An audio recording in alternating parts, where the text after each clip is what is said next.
And good evening, everybody, and welcome to Cleveland County, North Carolina. It's election night, but we've got baseball. You thought the World Series was over? No, my friends, we've got baseball this week here in Cleveland County. We didn't have football this fall in North Carolina. If you're from out of state watching, we're sitting here on a beautiful football field right now. We're on the football press box, which on the baseball field, they're remodeling some press boxes here and some stuff here at Kings Mountain High School is where we're at in Cleveland County. And from this point of view, we've got a great view of the field, and we're going to do our best to bring you live coverage of the World Series here. We've got 5 games tonight. Not 5 games tonight, 5 games total. We've got game tonight at 6:30, tomorrow night at 6:30. We're going to skip Thursday to let the pitchers have a day off and rest. Then we'll be back on Friday at 6:30 as well. So here during the week, 6:30 ball games. Then Saturday at 1 o'clock. For you non-college football fans that are listening to the Tar Heels on KTC Broadcasting, folks, where we're at, we have 4 radio stations here in our area, and we've got one in Forest City. That's 107.5 and 1320 AM. We've got one in Lincoln. That's 107.5 and 1050 AM. One in Cherryville, North Carolina, 92.3 FM and 1590 AM, and of course here in Cleveland County, WHS 1390 AM, 101.5 FM in Shelby, North Carolina is where the radio station is located. We, of course, again, we're over in Kings Mountain about, we're probably 15-20 minutes to the station. We're 15-20 minutes, about 10 minutes from the actual college, Cleveland Community College, folks.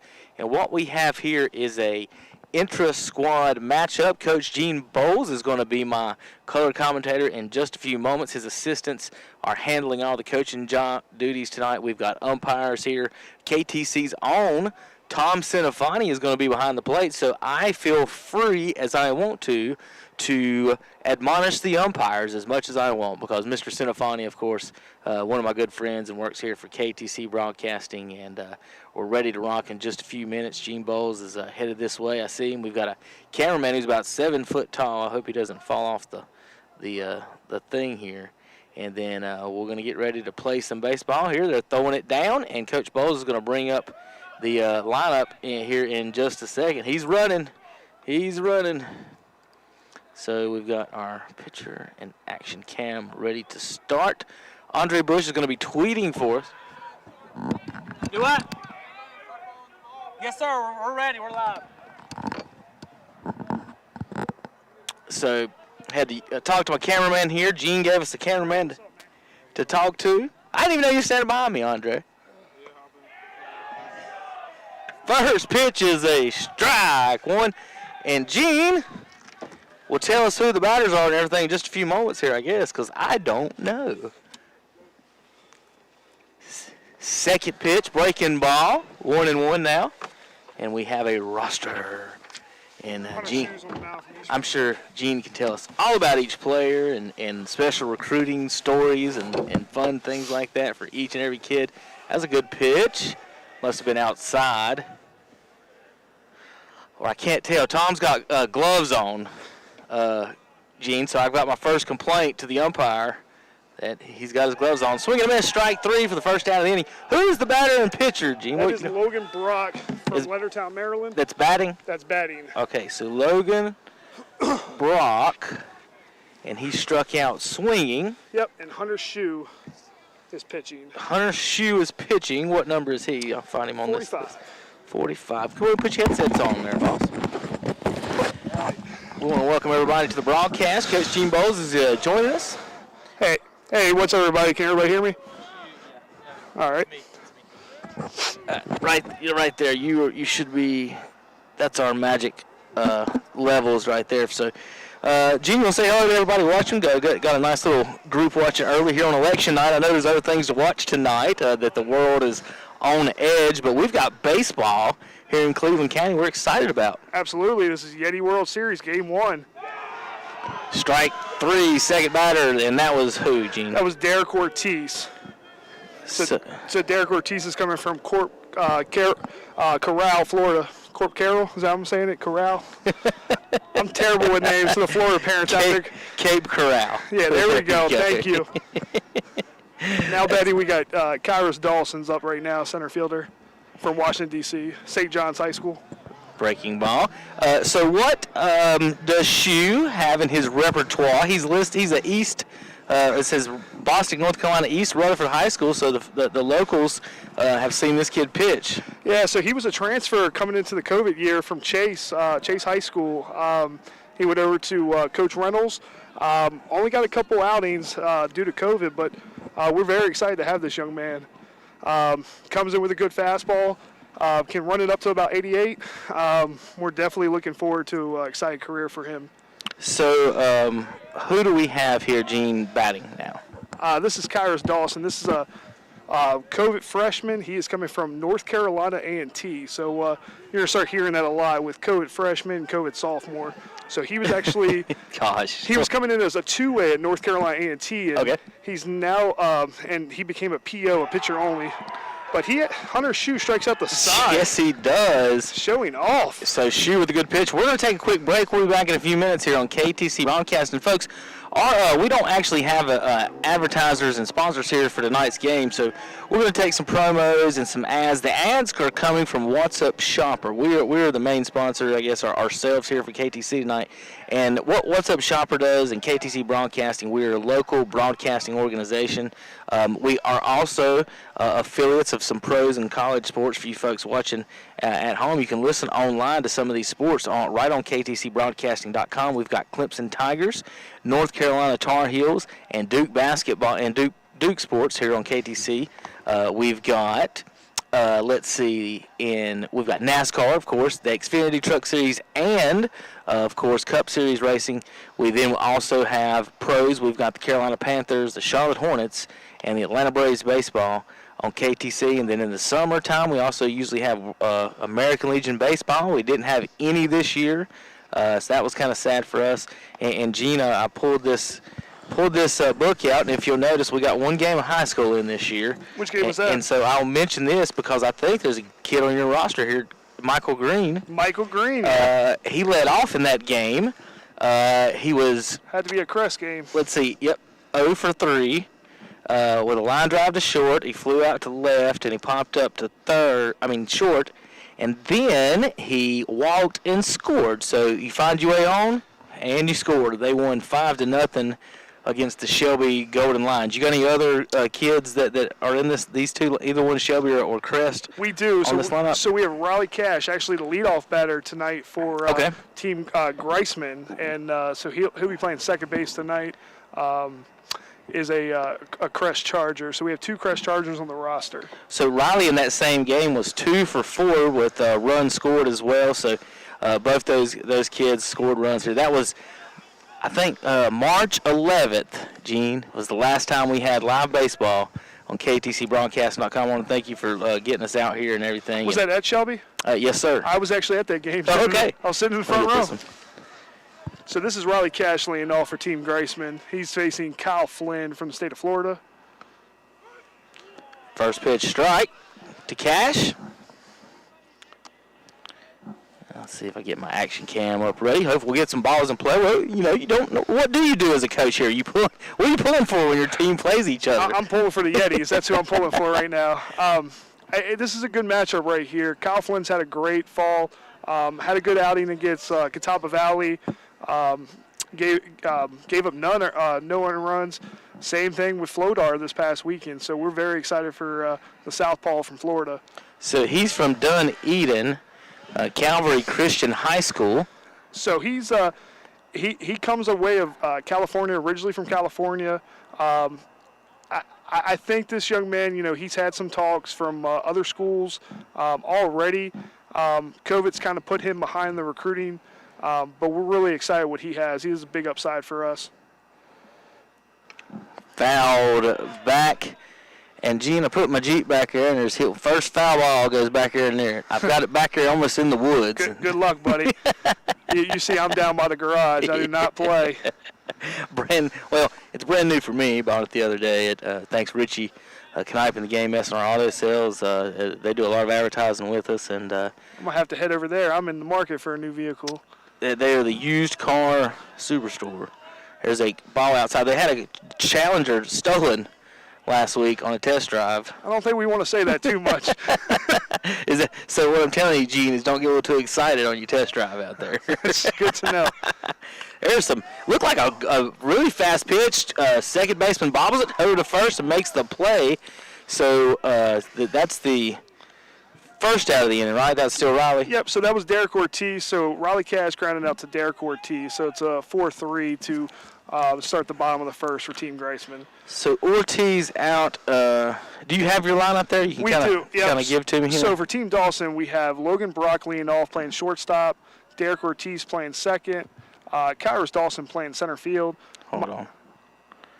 There's a ground ball off his leg. So this is Caleb Adair in the box right now. So let's just keep with Coach Greisman. So we had Riley Cash leading off, playing shortstop tonight.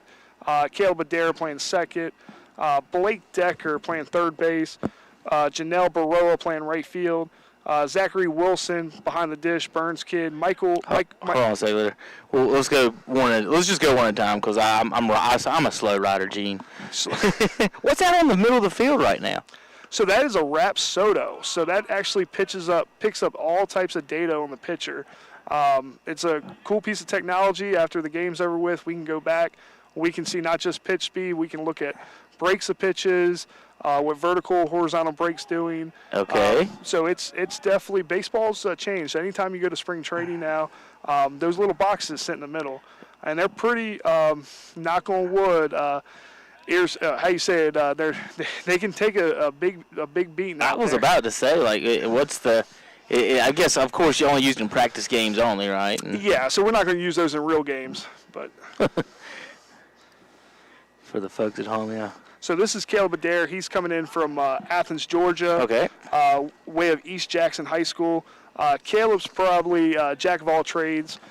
Tonight, going to play second base, but can put on the tools of ignorance behind the dish, can play shortstop, can play third, can even play the outfield. We need to, and he'll jump on the bump and take an inning or two if Coach Greisman needs him to. Swing and miss, ball in the dirt, thrown over to first base, and they make the play for the strikeout and the 2-3 for out number 2. Yeah, so the strikeout, the K2 with Davis Turner behind the dish. Davis Turner's coming away of Mooresville High School.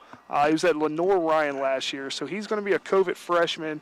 He gets that freshman year back after being at Lenore Ryan. So this is Blake Decker from Johns Creek, Georgia, Lurleen B. Wallace Community College. Yep, so he was at a community college in South Alabama, so he's with us now. We're very lucky to have this young man. Has had a great fall. Looking at him to have a even better spring. Has barreled some balls up. We're just constantly looking at him to be a big part of our lineup this year. So what kind of pitches does Flynn feature here for the Yetis? So Flynn has the arsenal, so obviously he's going to bring a fastball in here. His all-speed, I love his all-speed. I think, his mix of curveball, fastball is probably one of the best that we have in our rotation. His dabble with his changeup a little bit. I like to see him kind of live with the changeup. He's not going to overpower anybody, so he really needs to live off that all-speed pitch. Good pitch there. I can't, like I said, folks, it's going to be tough because the scoreboard's out here at the school as they remodel some things, and our umpire tonight, which I'm going to rag on because I know him, he's got his black gloves on, and I can't see the count. So we're going to do our best here, folks. There's a foul ball off the screen. And at least there's 2 strikes right now. I know that on Mr. Decker. Yeah, and that's one of the things. I mean, we like to thank Kings Mountain High School for allowing us to use their field. Also, Crest High School was huge in the beginning of the fall. I mean, we currently right now have no field. So as the pitch comes from Kyle Flynn, strikeout by Blake Decker to finish the side. So strikeout the side here, and we're going to stay here again in the first inning before we take any breaks or anything. Like I said, we don't have any official sponsors, but I do want to talk a little bit about whatsupshopper.com and KTC Broadcasting. We do local sports, like we said, on KTC. Also, the music we cover in Cherryville is country music, a little gospel on Sundays, And then, of course, we do local sports on that and racing. In Shelby and Lincoln County, we have all the sports, but the music that we mostly do is beach and oldies music. And then up in Forest City, if you're ever in there, tune in to 107.5 in that county, and you can, folks, listen to one of the best, we think one of the best oldie stations around. And I a lot of the times, because we do so much sports and other things, when I want to hear music, Gene, and what I'll do is I'll tune into that station, because we don't have so much sports on that one. It's just mostly music, and that's what I jam around the house into is that oldie station right there. I mean, you turn it on, you're going to hear a hit. That's a promise from Kevin Hastings. All right, Gene, let's go down some of this order. Put that line up here, and let's go this. So this was the home team. Yep, the home team. Brock. So Logan Brock's actually the away team. What did I just draw? Oh.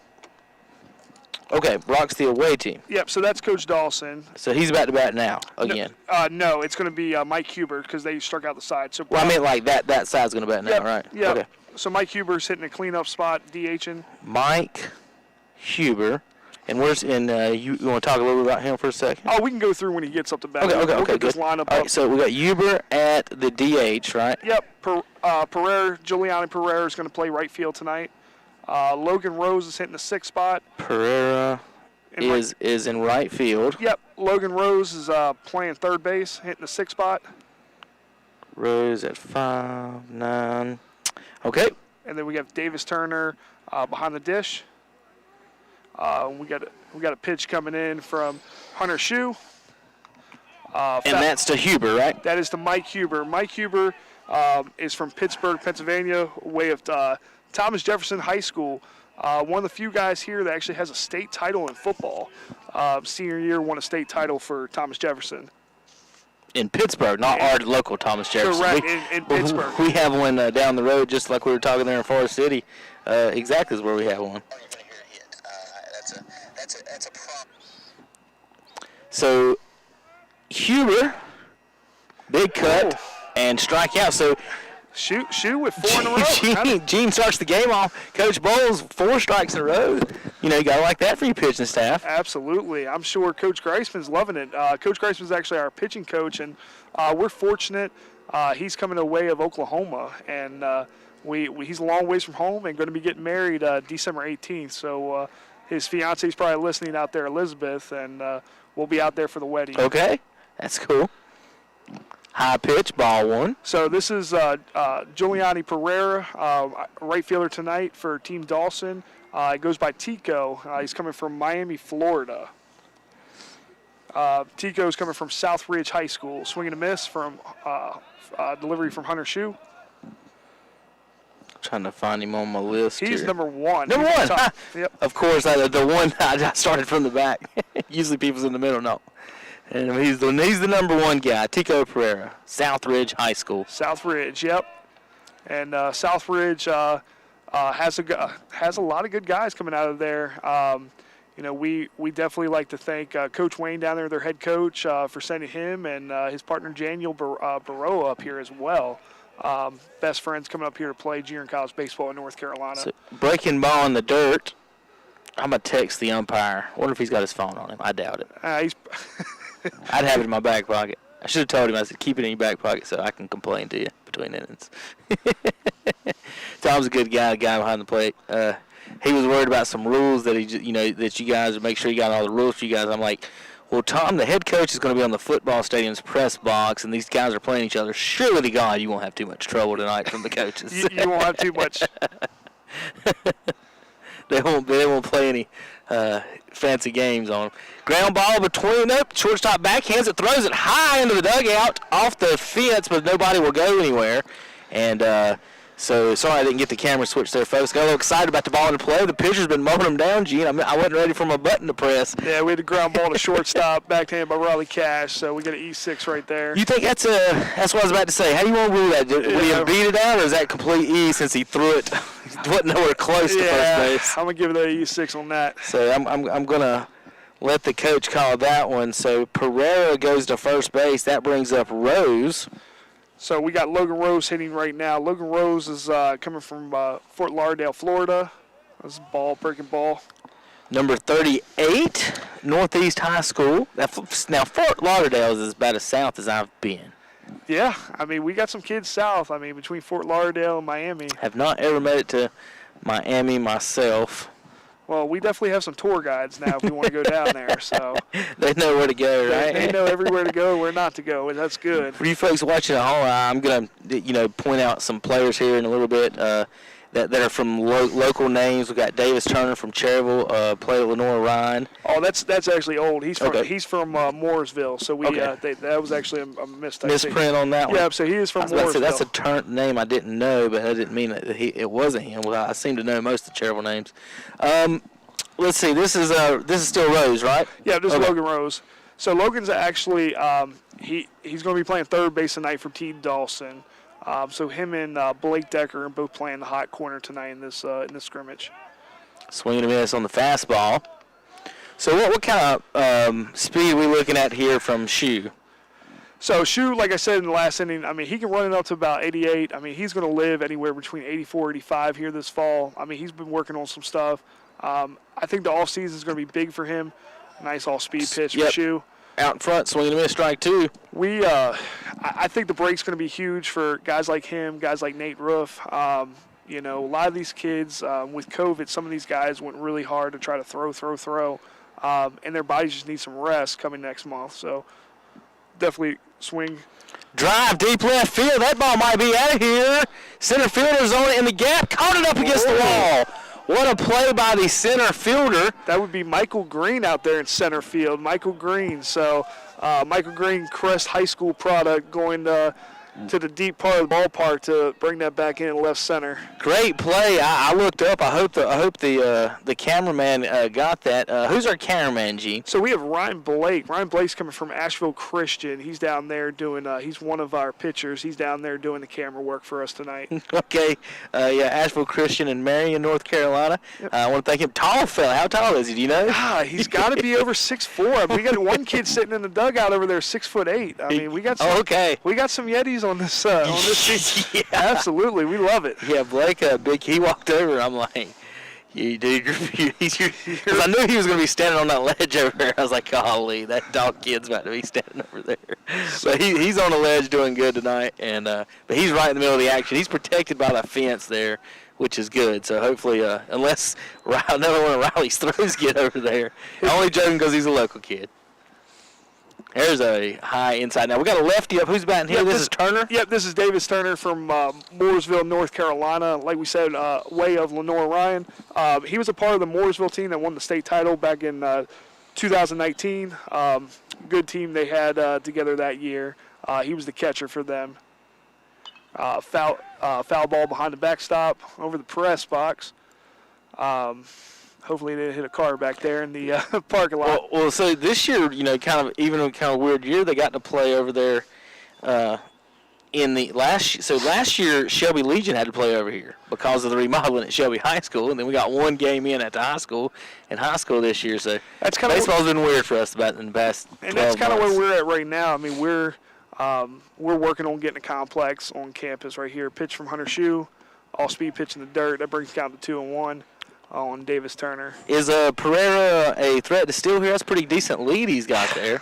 He's got a little bit of speed. I'm curious what Coach Dawson's going to do here, if he's going to put him in motion or not. Davis Turner's, again, swinging the bat well. I say that. Every time I say that, it's kind of haunt these kids tonight. Over close, but he's safe. And I like to thank everybody who put this together between KTC Broadcast and coming out here and Tom with the umpire crew. Tom actually got all the umpires for every game in this series put together real fast for me. Okay, neat. So we have a pitch, so ball in the dirt. I think that's going to be 3-1 on Davis Turner. I hope you can tell, because with those black gloves on of Tom's, it's impossible. I understand why the broadcasters now keep a book now when they're doing the broadcast. That, and usually there's a scoreboard. I can look up and be like, oh, it's 3-2. I'm wrong. But, yeah, we're just guessing here. We'll get it through the rest of the weekend. There's a straight steal, no throw. There we go. So, as far as the no throw, was he trying to get the strike and didn't see him? I don't know if I could hear anything down there. I could hear anything down there either, so. We got a runner at second. That's Pereira. And Turner still at the plate. Pitch. Whoa! Bonnie rings him up on the inside corner. Backwards K to Davis Turner.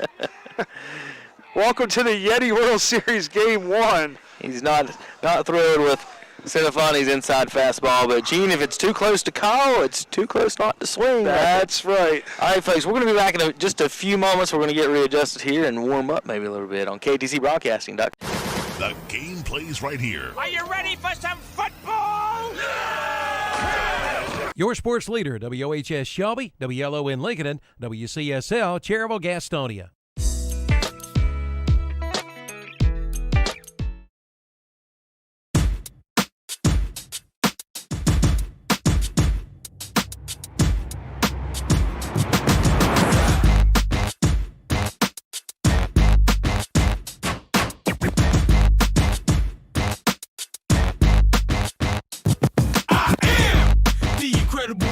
Only do things incredible can, cause I am the seed of a chosen breed. You don't see too many like me, cause I am one of the reasons you do what you do when you wanna be me instead of you, cause I am still on beat, showing love to the streets. Come on, you know me, cause that's who I am.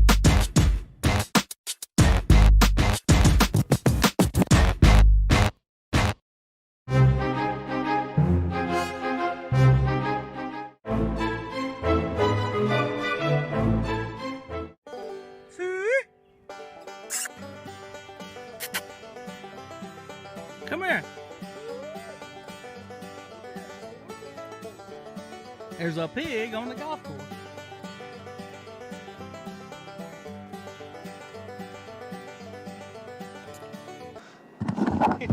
Did you like my pig on the golf course, Gene? Brings me back home. I love it. That was one of our local courses. Somebody's on their farm. It was next to one of the courses, and a pig got loose, went across the fairway, and had a little fun with that.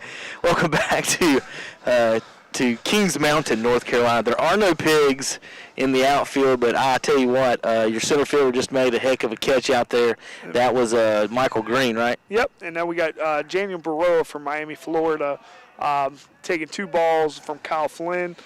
So we got a Sunshine State matchup right now. I think Green made that play because he was full of Dairy Queen hot dogs from the KTC remote the other day. He came out. I heard he crushed it. Yeah. He came out and got a couple. Told him he could have all he wanted. Let's see, the other kid. Jack Mckinney came too from Chase High School. I was about to say Chase High School. I was trying to figure out who he was. It was Mckinney. Okay. Jack Mckinney. Yeah. Oh, yeah. Jack was he was a character. He was awful nice, and they both said it. Talked to us a minute. We interviewed him for just a second. I didn't get him on video or anything, but we did get him on the radio and talked a little bit about actually this World Series a little bit. Nice. Here's the pitch. To you said Baroa, right? Yeah, so this is Daniel Baroa. So if you actually go through Cleveland County, you see some of the billboards going return to the Yetis. Daniel's on some of those, and so is Bailey McGinnis, who will be Friday night starter. There's a drive right field. He goes back. He hit it right to his buddy Tico Pereira out in right field. And that's about the only blind spot our cameraman's going to have right now where he's at. And I told him before he started, I was like, you're not going to be able to get that. So do your best. And sorry about that, folks. But there's one little blind spot down here in the corner with our setup. Does it pick up right on the pole? Well, he can only turn it so far and be able to watch it. And so he's basically almost pointing at himself where he's standing. So this is Wilson. This is Zach Wilson. So we call him Dub. He's a Burns product. He's one of Alex Linhart's guys from Burns High School here in Cleveland County. So, Stefani's a teacher over at Burns, so maybe he'll have a wider strike zone. A smaller strike zone on this one. And Zach's actually the catcher tonight for Team Greisman as well, so maybe that's why he's getting some calls. Yeah, there you go. I think that's what it is. I think he hit it right hit the nail on the head. But Zach's had a good fall. He can pitch, he can play middle infield and play catcher. So the last couple of weeks we've transitioned him back to behind the dish. Oh, he's number 2. Yep. Right off Kyle Flynn. We're gonna have an infield hit. Almost a good play by the pitcher. Second baseman was deep in the hole over there and kind of in between them.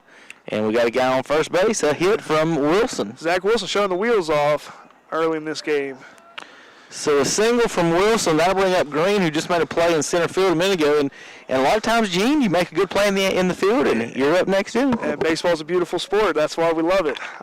So Michael Green coming up here. Michael's actually the only guy on the team that has had somebody call the president's office to get a Michael Green jersey when they arrive. So he's definitely going to be a fan favorite here in Cleveland County. Okay.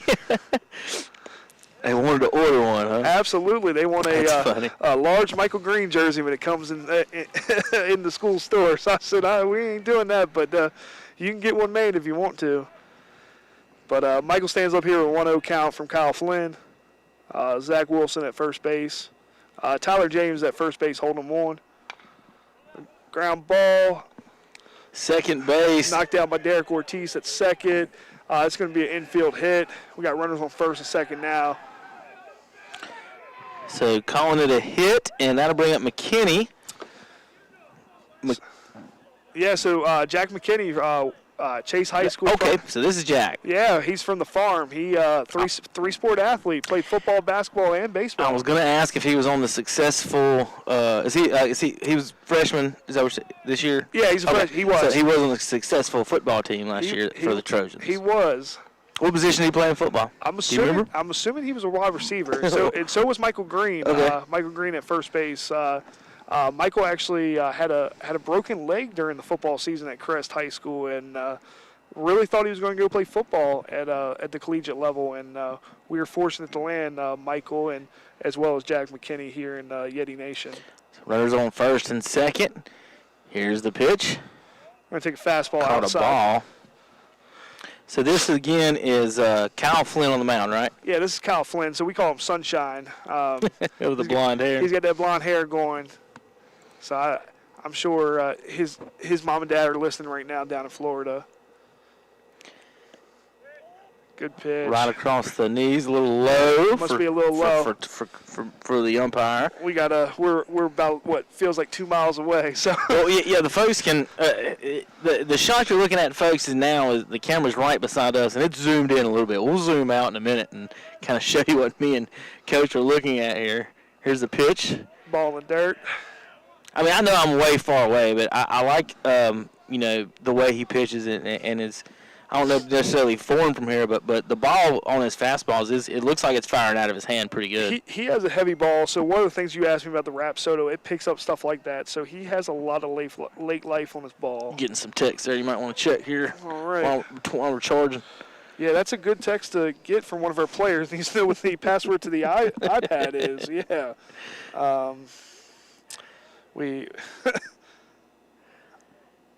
Let's see. All right. Let's see how much battery. All right. You got to be 10 more %. Yeah. Okay. We'll get it some more in just a minute. I can put it right back in. McKinney draws the walk, and the bases are juiced. All right. And is that going to bring up Jones? That's going to bring up Seth Jones. Nice. So Seth Jones coming to the plate right now. Seth Jones is from Georgia, Woodward Academy. So right outside Atlanta, Georgia. Seth, outfielder coming in. Where's he got him at? Left field tonight? Yep. And Dees is on deck, the DH. Yep. So Seth Jones. The bases loaded. Got a chance to score our first run of the ball game. Ball's in the dirt. Yep. Runner goes. Gonna have a play at the plate. Nope. Nothing going.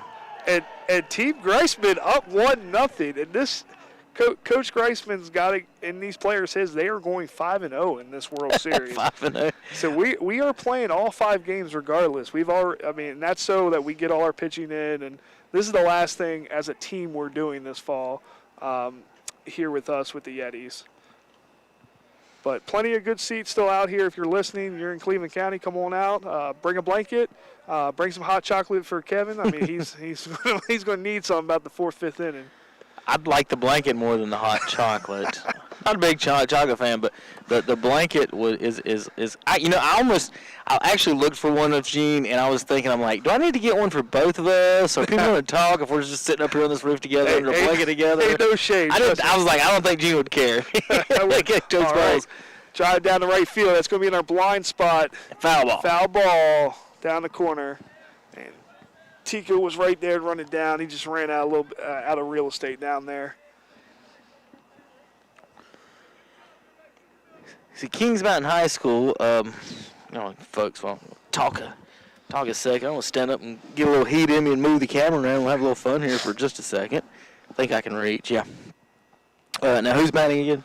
So we have Seth Jones up right now. Jones is. So he's from the Peach State of Georgia, up right now playing left field tonight for Team Greisman, who's up 1-0.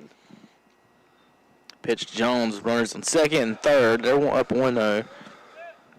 So, folks, I'm going to zoom out here, and this is the view. Are you going to come up and turn the camera a little bit? I'll do a wave. I didn't switch the shot. I wanted to. This is the view that Coach Bowles and I have for right now. Ball in the dirt to Seth Jones. And just for you folks that were wondering, so we're on the football stadium press box. So as I turn, look at that beautiful field. Someone just came out here and started playing tennis, Gene, at 7 o'clock at night and 40 degrees. Good for them. Exactly. There's a pitch and a ground ball to second base. That's going to do a job. Seth Jones, look, that's unselfish baseball right now, right there with the ground ball right to the second baseman. So that'll score a run, RBI from Seth Jones, number 23.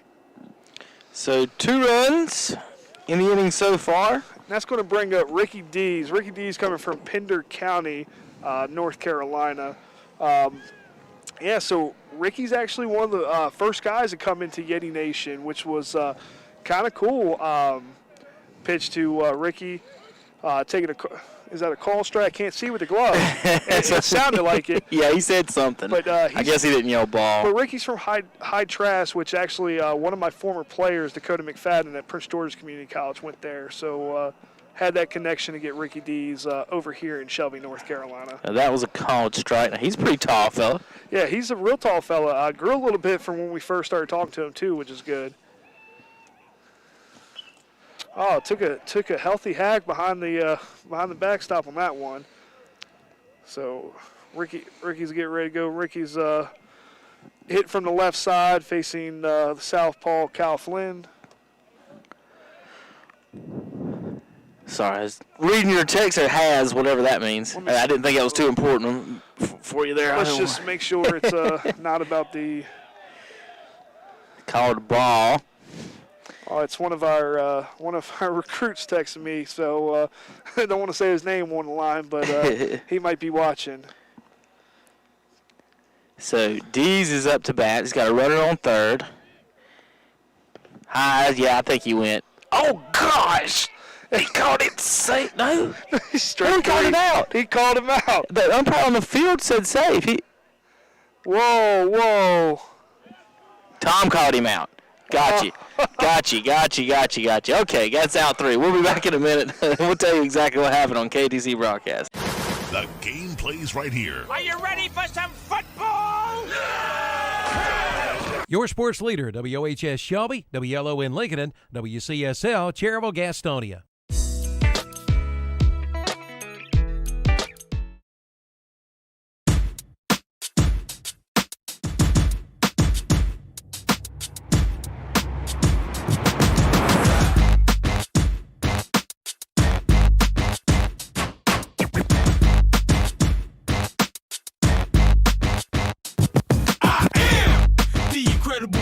Only do things incredible can, 'cause I am the seed of a chosen breed. You don't see too many like me, 'cause I am one of the reasons you do what you do when you wanna be me instead of you, 'cause I am still on beat, showing love to the streets. Come on, you know me, 'cause that's who I am.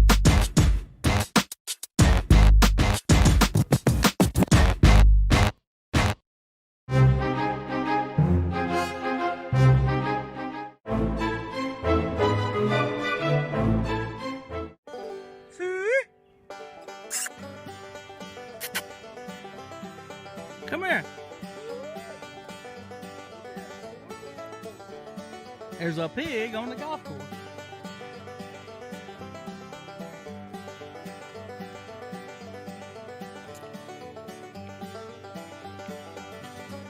Suey, Suey, Suey.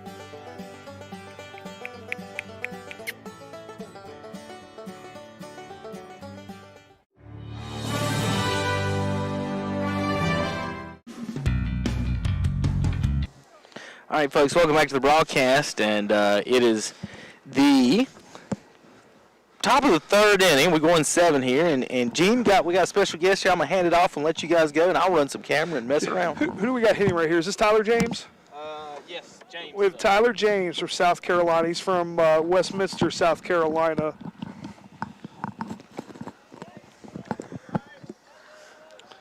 So coming from West Oak High School. So Tyler's actually wrestled too in high school.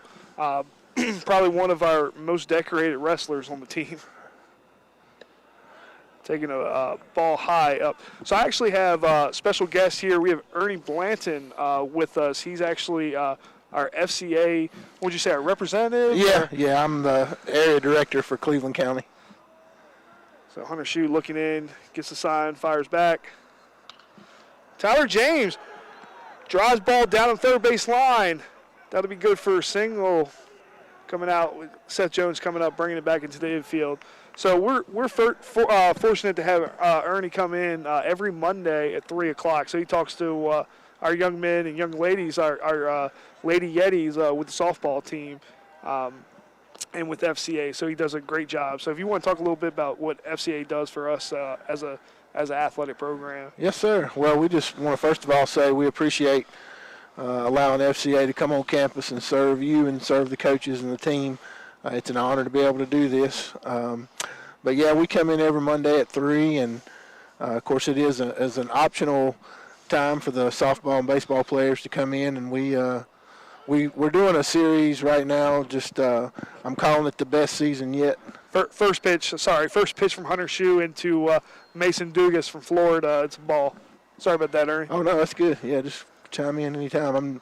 We're talking to the team about character and teamwork and just all the things that we want to instill in young men and young women, using the avenue of sports to be able to do that. We want to try to make them, just like I know the coaches do, we want to try to make them better men and women so that they, when they leave the field and go out into the workforce and have families and all that, that they can be the best they can be. Be the best dads, the best moms, that type of thing. Pitch into Mason Dugas. So real quick on Mason. Mason's actually in our fire academy. Mason came in early this year from Florida and started our fire academy in June, and probably knows more about Cleveland County than some of our locals. Has seen a lot of the local restaurants.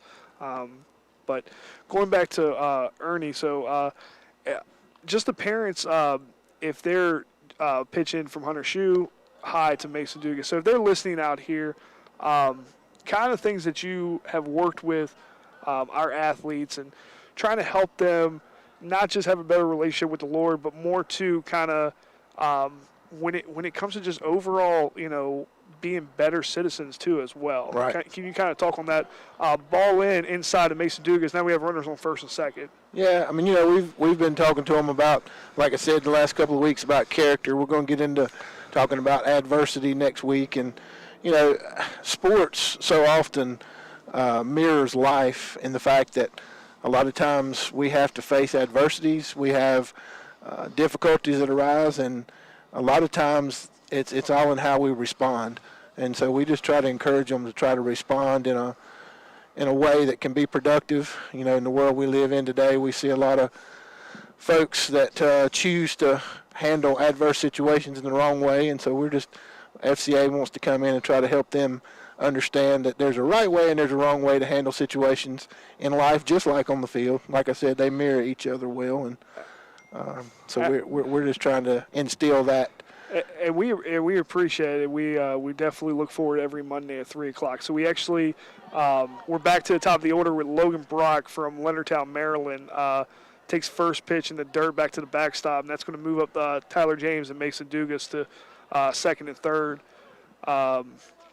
Logan's coming in actually from around my hometown. He's from the next town over. He's from California, Maryland. I grew up in Hollywood, Maryland, so have that little connection with him from Southern Maryland as well. Hollywood, Maryland. I'm from Hollywood, yeah. Wow, I like it. And the crazy part is Hollywood, Maryland came before Hollywood, California. We got named after a holly tree in front of our post office, so they had to pick a town name, and they couldn't think of anything. Got real creative, saw a holly tree, and said it's going to be Hollywood. Good. That's good. That's good. Pitch from Hunter Shue to Logan Brock. I think, did Tom call that a strike? Sounded like It sounded. I actually turned my head. I heard it. A little low. I mean, we're going to say he's got the best strike zone in the country because we can't see anything. So, that's a base hit from Logan Brock to right field. That may bring in 2. That's going to bring in 1. Whoa. That's out of the park. Wow. Yeah, that's going to. Daniel showing off his arm tonight. Daniel threw that in the next area code. Out into the parking lot. Yeah. But Logan Brock, I mean, he found his way to third base. So that's going to bring in 2 for Team Dawson. And just like that, I mean, they're right back into it. I almost went in the parking lot. Absolutely. But Gene, y'all don't practice that, do you? No, we don't. So now we got Derek Ortiz, our second base tonight for Team Dawson up.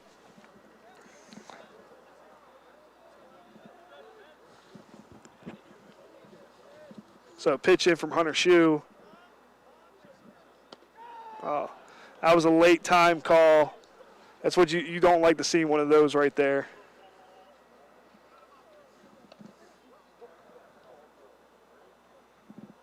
So we got a runner on third right here. We have Logan Brock at third base.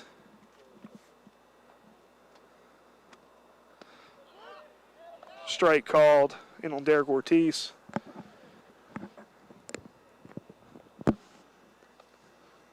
So for the guys back home, so our outfield right now, we got Jalen Baroa in right field, Michael Green in center, and Seth Jones in left.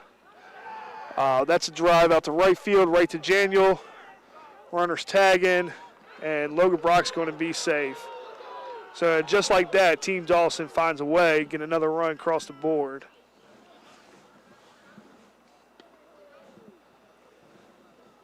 Was that an out? Fly out. Yeah. So that's going to bring up Kyrus Dawson. And some of you guys heard earlier, Kyrus was at North Carolina A&T. In high school, he played at St. John's College High School in Washington, D.C. Probably the only person here to win 4 titles in a row at the high school level. Played for Coach Gibbs at St. John's.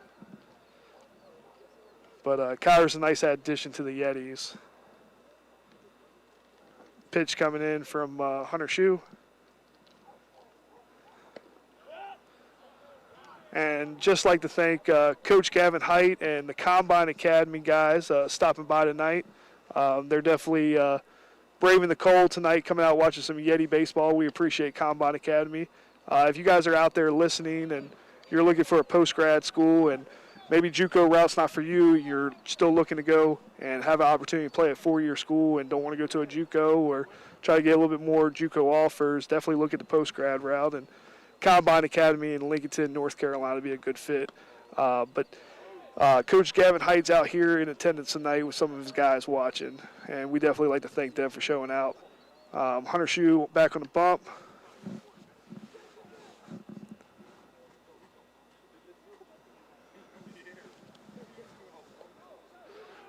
Ball in the dirt. That's going to bring a ball forward to Kyrus Dawson. So now we got Mike Huber to the dish at DH. So, Coach Ernie, I mean, this is a guy up to plate right here. I mean, you would like to have him when you coach football. Yeah, that's what I was just noticing. He looked like he's built like a linebacker. So he's a state champion from Pittsburgh. He won a state title with Thomas Jefferson. He was on that offensive line that won a state title up in Pittsburgh. Really good team.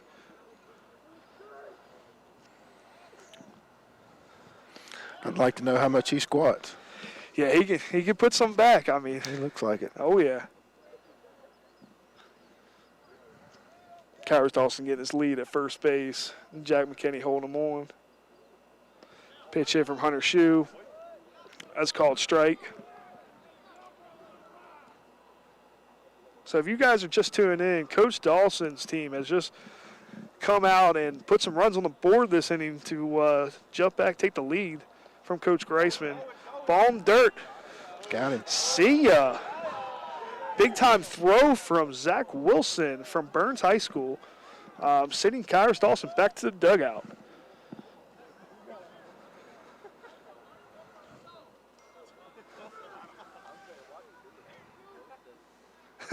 So I just got a text from one of my buddies down in South Carolina at Dixie High School.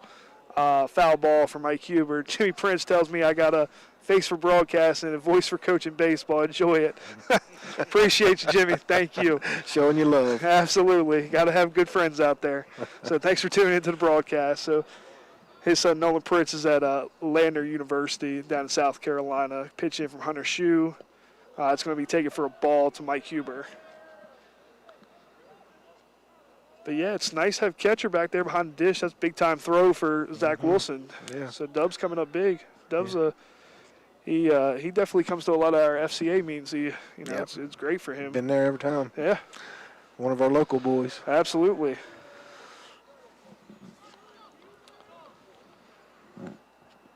Let's see. And then, so going around the infield, we got Decker at third. We have Riley Cash at short. We have Caleb Adair at second and Jack McKinney at first base. Riley Cash, that's a Crest. He's a Crest boy. That's a Crest boy, yep. Yep. Foul ball back to the backstop by Mike Huber. Yeah, we got a couple local kids. We have from Kings Mountain, we have Joe Ruffalo. From Crest, we have Michael Green playing center field right now. And then Riley Cash from Crest as well. From Burns, we have Patrick Spengler, who's actually one of our managers this year. He's coming off an injury. We have Avery Bridges and Zach Wilson.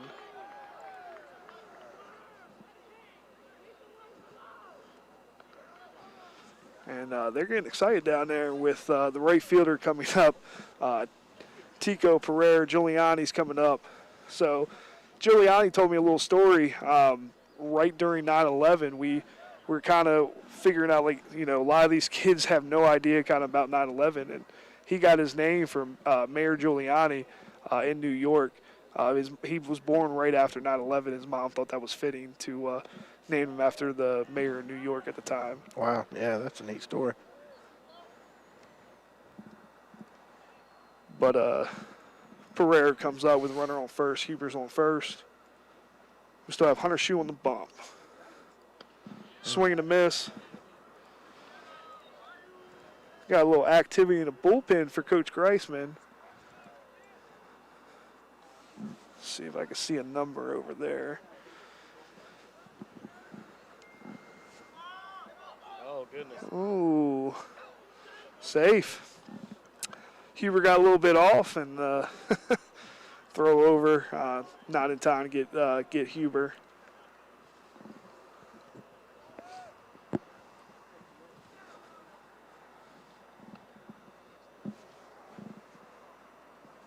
We'll wait a little while Hunter Shoe adjusts his pants, get all ready. Shoe trying to lock back in, get out of this inning.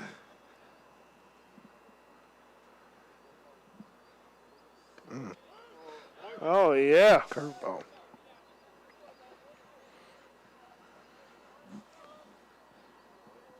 Yeah, right now we got Tico up to bat, Pereira playing right field. We got Logan Rose on deck, our third baseman tonight for Team Dawson. Oh, that's a drive from Tico. That'll get down left field. All right, that's a double. Yeah, we got runners on second and third. Big hit by Pereira right there. So with that double, that's going to bring up Logan Rose. Coach Ernie, another Florida kid coming in. We talked about this before the game. When these temperatures drop, we're kind of curious these guys are going to be like oranges, just freeze right up. Yeah. So far, the Florida kids have showed up and kind of just let it all play, which is good. Yeah.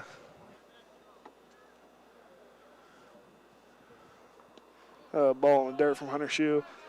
So we have a mix of kids. So if you look at the roster, coach, so we got them. We have a lot of kids from different spots. So we have 10 different states represented. We have guys coming as far as Houston, Texas, down from Miami, and obviously Huber's from Pittsburgh, and we have one young man from Maryland and a couple guys from the Midwest. Ground ball to shortstop to Riley Cash. Ooh, that's going to score two on the error. And Coach Dawson's team just piling on right now, Coach Ernie. Wow, yeah. This is definitely. Who just hit there? So that was Logan Rose just hit right there, and that's going to bring up the catcher, Davis Turner. Yeah, and they need to find a way to stop the bleeding. Yeah, we're going to the bullpen right here. Let's see. Can we see a number out here when he turns around? Is this 8. Yeah. So this is going to be Josh Compton. Josh Compton's coming from Jackson County, Georgia, East Jackson High School. So if you can kind of get in a little close, Coach, you're going to look at this young man. He looks just like Dale Jr. He could be Dale Jr.'s double. I mean, that's no better way to describe it.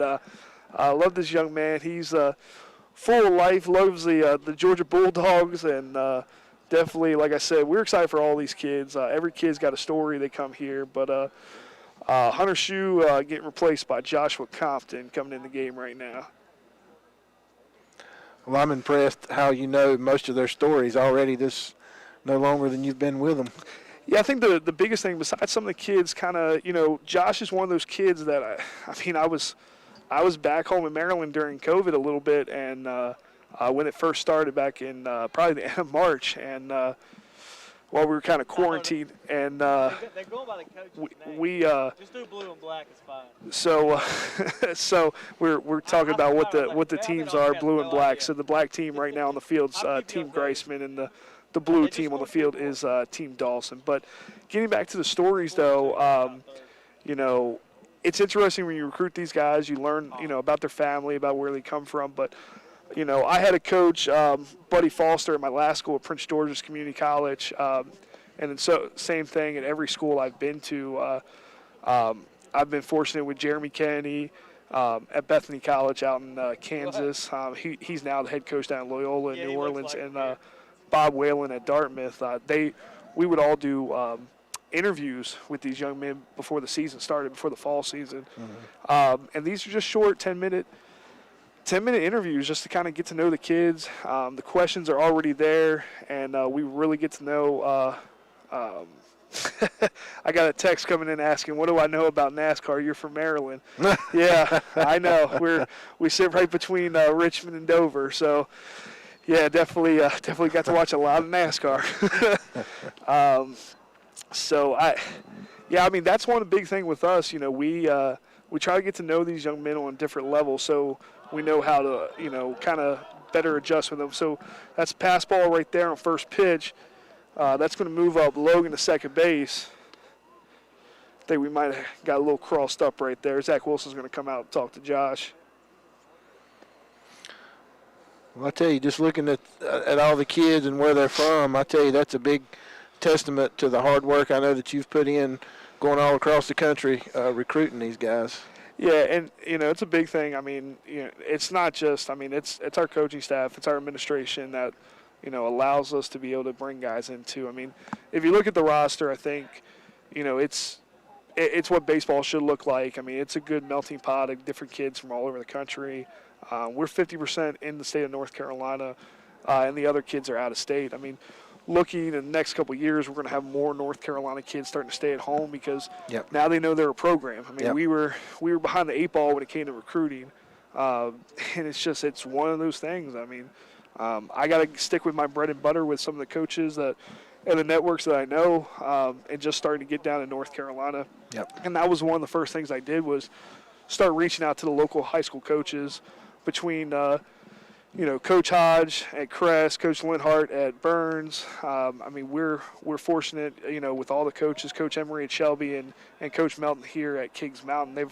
They've been really helpful along the way with the recruiting process here in Cleveland County. So we got Davis Turner up the dish. This is the catcher for Team Dawson. That's a foul ball going back to the parking lot. I don't think Team Greisman, their chant before the game was 5-0, Coach. I don't think they thought they were going to get hit in the mouth like this. It's going to be interesting to see what they do, if they're going to come back with the bats or not. See how they respond. I mean, we got the pitching coach, Coach Greisman's with the black team, and the blue team is Team Dawson, our hitting coach. So it's definitely going to be an interesting series. And I think we got Coach Sherrill, our third base coach. He's been bopping around a little bit, but he's not coaching third tonight. He's been helping out both teams a little bit. Ball in the dirt. We got a guy warming up for Team Dawson down the bullpen. It looks like that's Avery Bridges from Burns warming up. Yep, that is Avery. So Avery looks like he's going to be the first guy out of the pen for Team Dawson. That's a ball to Davis Turner. And it's tough, too, when you get to November. I mean, this is not ideal for a fall situation. COVID's put us in a situation where, we only have 60 days to do a fall practice. Yeah. Would I've liked to do this a little bit earlier? Sure. I know, talking to Flodar's head coach, I know they did theirs last week, but we just figured this would be something good for the guys to do at the end of the fall and get KTC broadcasting out here for them. And build a little excitement, a little momentum. Absolutely. Moving into the future. Pick off the second. Oh.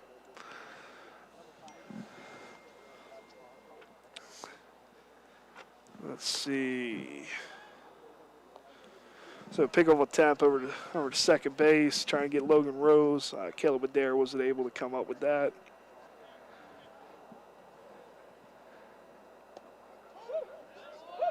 All right. Called strike coming into, let's see. We have Tyler James up to the dish right now after Davis Turner walked. Tyler James, ground ball. Third base is coming over. Ooh, Tyler trying to show off the wheels today, boy. Yeah, that's going to be a ground ball to end the inning, but Tyler put two balls in play. But yeah, gotta love the effort right there, trying to get the first base, Coach. But Ernie, Coach Ernie, I appreciate you coming out, and thank you for everything you do with FCA. With us, sir. Too. Thank you for the opportunity. Yep.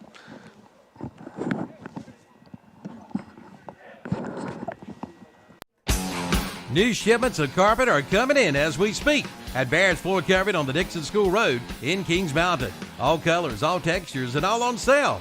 Now's the time to come in and save. Plus, save too on the new stock of LVT luxury vinyl flooring. A selection of vinyl is priced as low as 50 cents a square foot. And pick up this week's What's Up Shopper for a 15% off coupon. And they do rug binding too. Barrett's Floor Coverage, 150 Dixon School Road in Kings Mountain. Open 8 to 5 Monday through Friday, 8 to noon on Saturday. A community station, because we live and work right here. Very community involved, and I like that. The Boss, 101.5 FM, 1390 AM, WOHS, Shelby.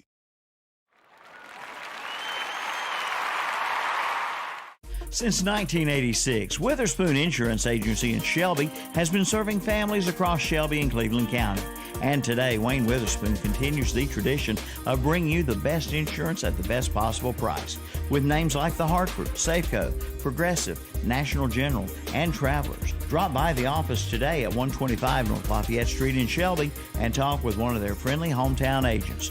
Witherspoon Insurance Agency, your independent insurance agency since 1986. A community station, because we live and work right here. Very community involved, and I like that. The Boss, 101.5 FM, 1390 AM, WOHS, Shelby. This is my commercial. I just switched here. Welcome back to the broadcast. Kevin Hastings here at Kings Mountain High School. And we've got bottom of the third. You need a minute. You want to join me? You want to talk some baseball? Come on. There's a fly ball right field, and it's pulled in on the catch up here. And that was Riley Cash leading off, flies out to right field. It's going to bring up Caleb Adair. Earlier tonight, he struck out, but the catcher missed it, and he was thrown out at first for the Second out in the top of the first inning to start the game, or bottom of the first inning. Takes first pitch strike. Coach Gene Bowles talking to some folks back here. He's got to do some diplomating, of course. We'll get, I'm running a one-man show up here as far as I can. Squares around the bunt ball. And I got a loose player on the field. Like a raccoon out there. So I need to tackle him. As long as he's not streaking. There's a fly ball into the outfield. In the gap, and it's going to get down. He's going to have one base. He's going for two. He's going to be a close play, and he's safe. Out at second base is Adair for a double. So Adair doubles, and that'll bring up Blake Decker. Decker from Jones Creek, Georgia. Lurleen B. Wallace Community College.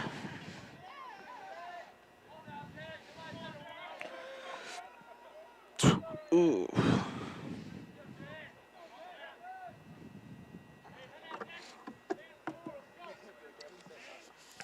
There's a drive into the right field gap as the right fielder is going to come over and throw, run. It looks like he's going to score, throws all the way home, stays in the ballpark this time, and that will be a run from Adair. He'll score on the single after Decker singles to right center field. And out comes the pitching coach. And looking at my stuff here, I want to thank everybody for tuning in tonight. We do live high school football usually during the fall, and if you're not in North Carolina, you know that we did not. Let's see, get that off. Close file. We don't have football this fall, and so we're gonna be having spring football, so we're gonna be ready for that soon. I think February 24th, maybe. It's in the 20s. The last week of February is when we'll start our first week of football season. We'll have 4 weeks in March and then finish up in April. 7-week season here, or 8 week. I think it's 7 in North Carolina. Restart playback when it comes out. Let's see if that stays off. I'm trying to get our promo straight so you guys don't have to watch that pig 1,000 times. But anyway, back to action now after the brief talk on the mound here. We're in the bottom of the third inning. It is 5-2 away team, which is the blue team. Blue team leads. And I'm at Coach Bulls could tell you more about exactly. They're going by coaches' names as opposed, but I'm going to go by color, so blue and black for you folks watching at home. Lefty still on the mound for the away team blue. Pitch ball low. Yeah, we do live football here in Cleveland County, Kings Mountain, Shelby, Burns, and Crest High School, of course, in Cleveland County, home of the state champions. This is the most state champions in the state. This county produces them. College strike. Shelby, of course, won last year. Kings Mountain 1 game away from getting to the state championship, and one of the most thrilling football games, especially we've ever had on KTC, folks. If you'll go over to the Kings Mountain page, you want to watch a fantastic game. It was 56, I think 49 overtime, 7 overtime game this fall. Right to go to the state championship game, and we're here at Kings Mountain High School, and they were expecting another good team this year. And you know, I was laughing and talking about the tennis folks. I thought it was 2 people. There's 25 people over there now. Runner goes, throw down, and calls him safe. I don't know what happened. The blue team is not happy with the call. Of course, we're too far away to tell where we're at. Was that a strikeout too, or just a swing and a swing? I can't tell.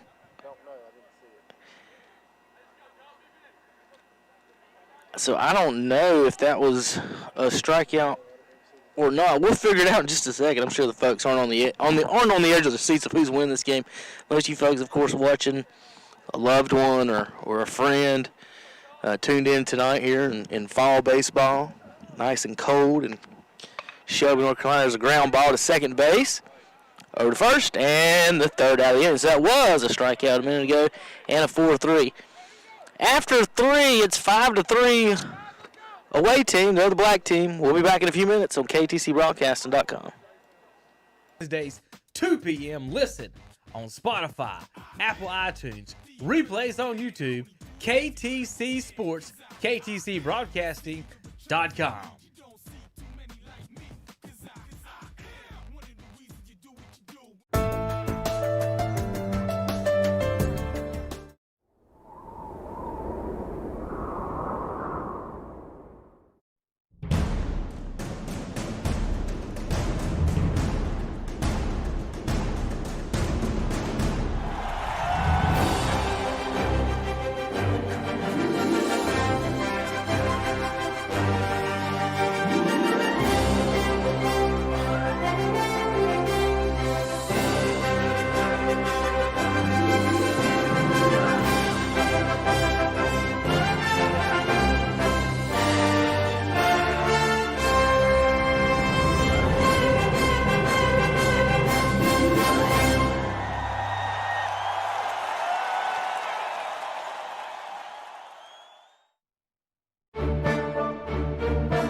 Hello, this is Milton Baker inviting you to listen to exciting Tar Heel Sports right here on WCSL, WLON, WOHS, and KTCBroadcasting.com.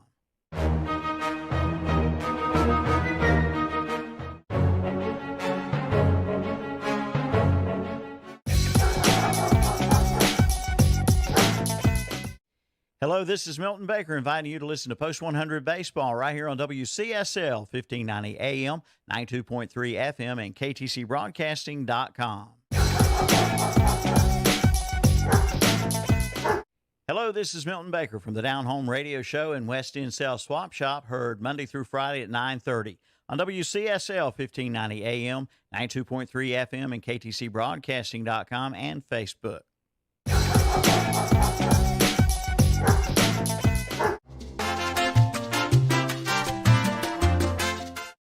Listen to Atlanta Braves baseball on WCSL 1590 AM, 92.3 FM in Cherryville and online at ktcbroadcasting.com. Watch and listen to the Shock Jock Sports podcast on Facebook Live and YouTube. And welcome back to the broadcast. Kevin Hakes along with Gene Bowles, the coach of the Yetis here.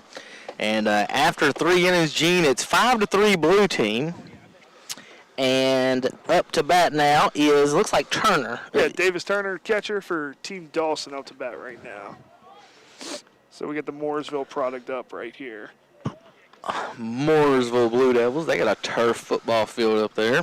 Must be nice to have all that money. They were one of the first to have turf in North Carolina. Got a little oh, what a play! Please say we caught that on the camera. I think we did. It wasn't exactly zoomed in, but we got him on the camera. I think we got him diving for the play. That's number 5 out there. Yeah. So that's Caleb Adair from Athens, Georgia, coming up. That's our that's our Swiss Army knife out there making the play. So he's the one that had the double in the last inning and scored with 1 out and then got knocked in by Decker. So fantastic play out there on defense for the Yetis. That brings up Mr. James. Unless there's, you're going to have to pay attention to any changes here, Gene. Yeah, this looks like it's, hold on. See, this is the problem with this side right here. It's we have no numbers, so it looks like this is, it looks like Brock. So, that last one must have been Dugas hitting lefty, so that's my fault. So James made the last out. He made the last out at first base, guys, sliding in head first. So that was Dugas. The inning before, James dove in head first. So this Turner got on last inning? And then James got out at first. To end the inning. So he was the 4-3. Yep, and then Dugas. So Flynn just let off? No, that was Dugas. For Flynn. Yeah, no, Dugas is the Flynn was the pitcher. So okay. Dugas is hitting 9. I wrote down the wrong. Yeah, and that's what I saw. So and now we're back to the top with Logan Brock up. Okay, so Dugas is where? So Dugas is in left field. No, I mean at the 9 spot. No, I mean, like, what did he do? He just hit out to a dare to second base. So Okay, that was he's the one to second. Yep. So it was F2 for Dugas. And I got my camera on down there, so that's the audio you're hearing. F4. Do what? F4 to the second baseman. You're right. What did I say that wrong? 2. I got you, buddy. Don't you worry. Good strikeout right there by Josh Compton. So that was Brock that Yep. just struck out. Okay, folks, I'm sorry. I'll get everybody settled here and everything. When you write down something in your book and then it gets wrong and then you mess up everything. But that's going to bring up, I guess, this is still Derek Ortiz. Yep, this is Derek Ortiz up the bat right now. So just next inning, we're actually going to have our starting pitcher for Team Greisman jump on here, Hunter Shue, in next half inning. But now we got Josh Compton, his replacement in the bullpen, coming back to pitch. First pitch, called strike on Ortiz. Breaking ball. Looks like it. He danced just well enough not to get hit there. I guess he don't want to get on base. There we go. He wants to hit. That's what it is. It's too cold to get hit tonight, isn't it? Yeah. So that was a ball match, unless Mr. Centerfine. I texted Andre to tell Centerfine to take his gloves off, but I guess he hadn't done it for me. There's a ball outside. And we've got a 5-3 ball game here. Top of the fourth. Favorite Team Dawson, team in the blue, if you're watching at home. Blue team is the away team. Yep, so if anybody comes out, we're going to keep the jerseys the same for home and away. So if you're going, well, they were the black team tonight. So Team Greisman in the black will be wearing the black tonight, tomorrow night, and they'll be wearing the black on Sunday because they got home field advantage. So we got a couple people that are saying thanks for live streaming. So we actually have Brian Branch from the Punishers Baseball is watching out in Texas. So he's definitely pumped to be watching. But yeah, and a lot of people, a lot of our guys came from his organization, so we thank him a lot.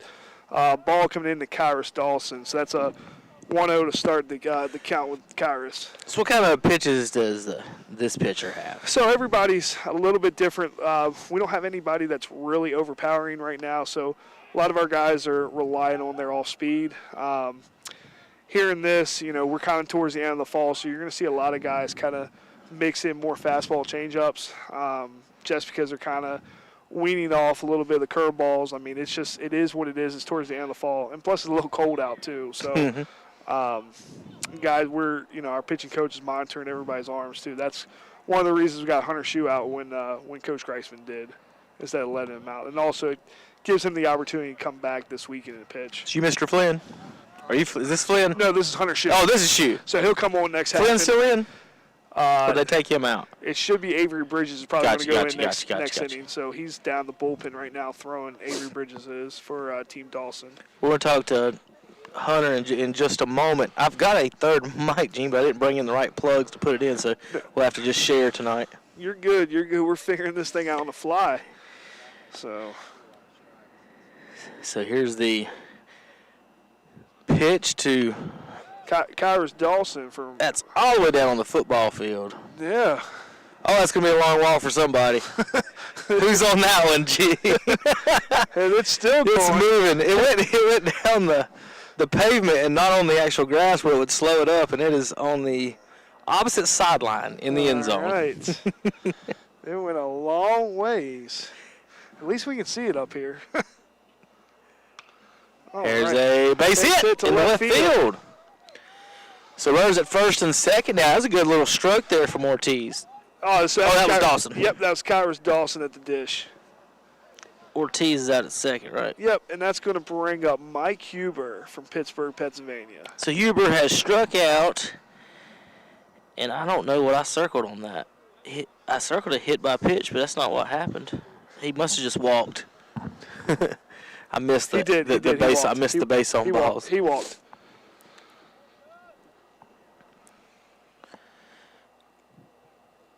First and second, we've got Looks like 2 outs. Not holding him at first at all. Here's the pitch in the outside. Called strike from Mr. Cinefonte. You better be nice to him. I'm glad he got his umpires for this Yeti World Well, Series. we're going to talk to Mr. Shue in a minute. And the umpire behind the plate is one of a friend of ours and works with us, so we're going to ask you how awful he was, and feel free to let off on him. Okay. Yeah. So Hunter already knew him a little bit. Ball outside. He actually does the broadcast for the Burns Bulldogs for us. So, he's the play-by-play announcer for Burns football. I remember he teaches history. I remember when we were playing Shelby on a cold game, and he was wearing his earmuffs. Oh, and strike 3 called on Huber. So Josh Compton gets out of it.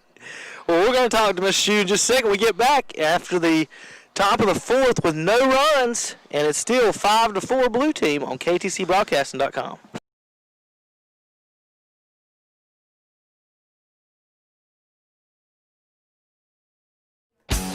New shipments of carpet are coming in as we speak at Barrett's Floor Carpet on the Dixon School Road in Kings Mountain. All colors, all textures, and all on sale. Now's the time to come in and save. Plus, save too on the new stock of LVT luxury vinyl flooring. A selection of vinyl is priced as low as 50 cents a square foot.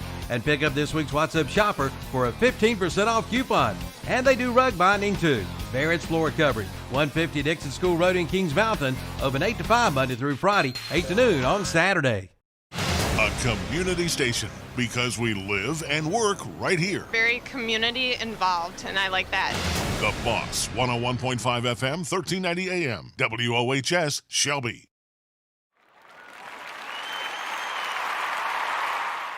Since 1986, Witherspoon Insurance Agency in Shelby has been serving families across Shelby and Cleveland County. And today, Wayne Witherspoon continues the tradition of bringing you the best insurance at the best possible price. With names like The Hartford, Safeco, Progressive, National General, and Travelers. Drop by the office today at 125 North Lafayette Street in Shelby and talk with one of their friendly hometown agents. Witherspoon Insurance Agency, your independent insurance agency since 1986. A community station because we live and work right here. Very community involved, and I like that. The Boss, 101.5 FM, 1390 AM, WOHS, Shelby.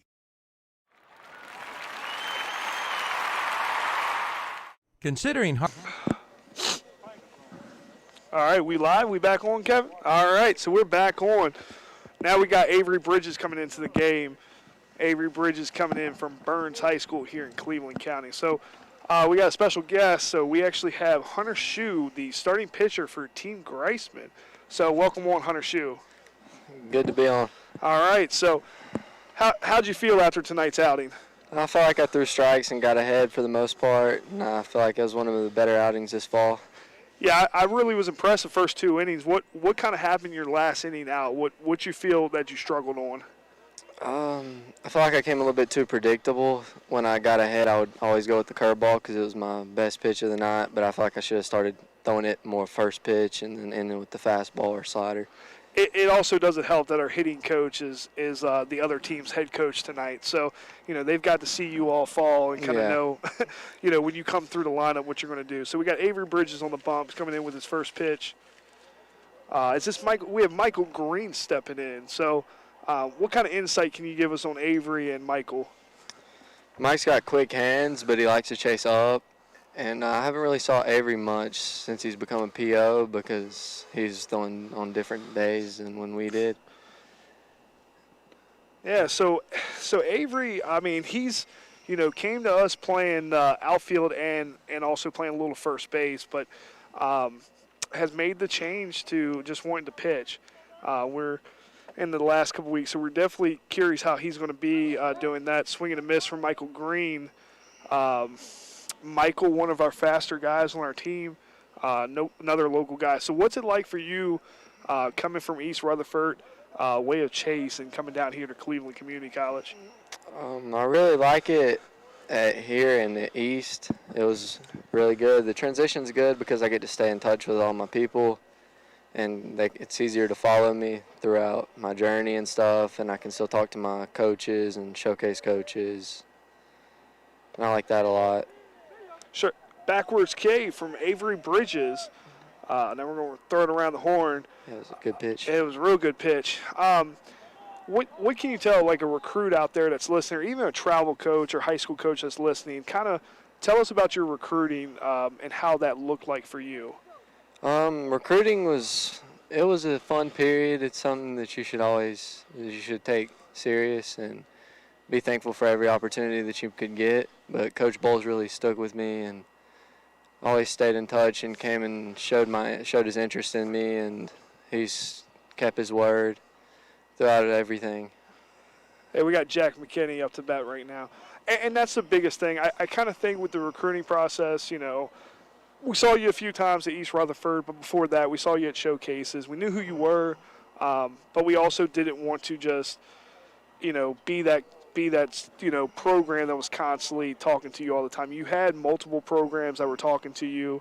And what can you tell a recruit that's getting constant feedback from colleges to kind of weigh their options? How did you do that as a student athlete being your senior year? Well, I was always told go where I was going to be wanted, and I felt like I was wanted the most here. What would make you say you were wanted the most? Was it just the conversations we had, or? The conversations, you replied to me very fast. You showed interest in coming to a lot of games and events, and I just felt like we had a good connection.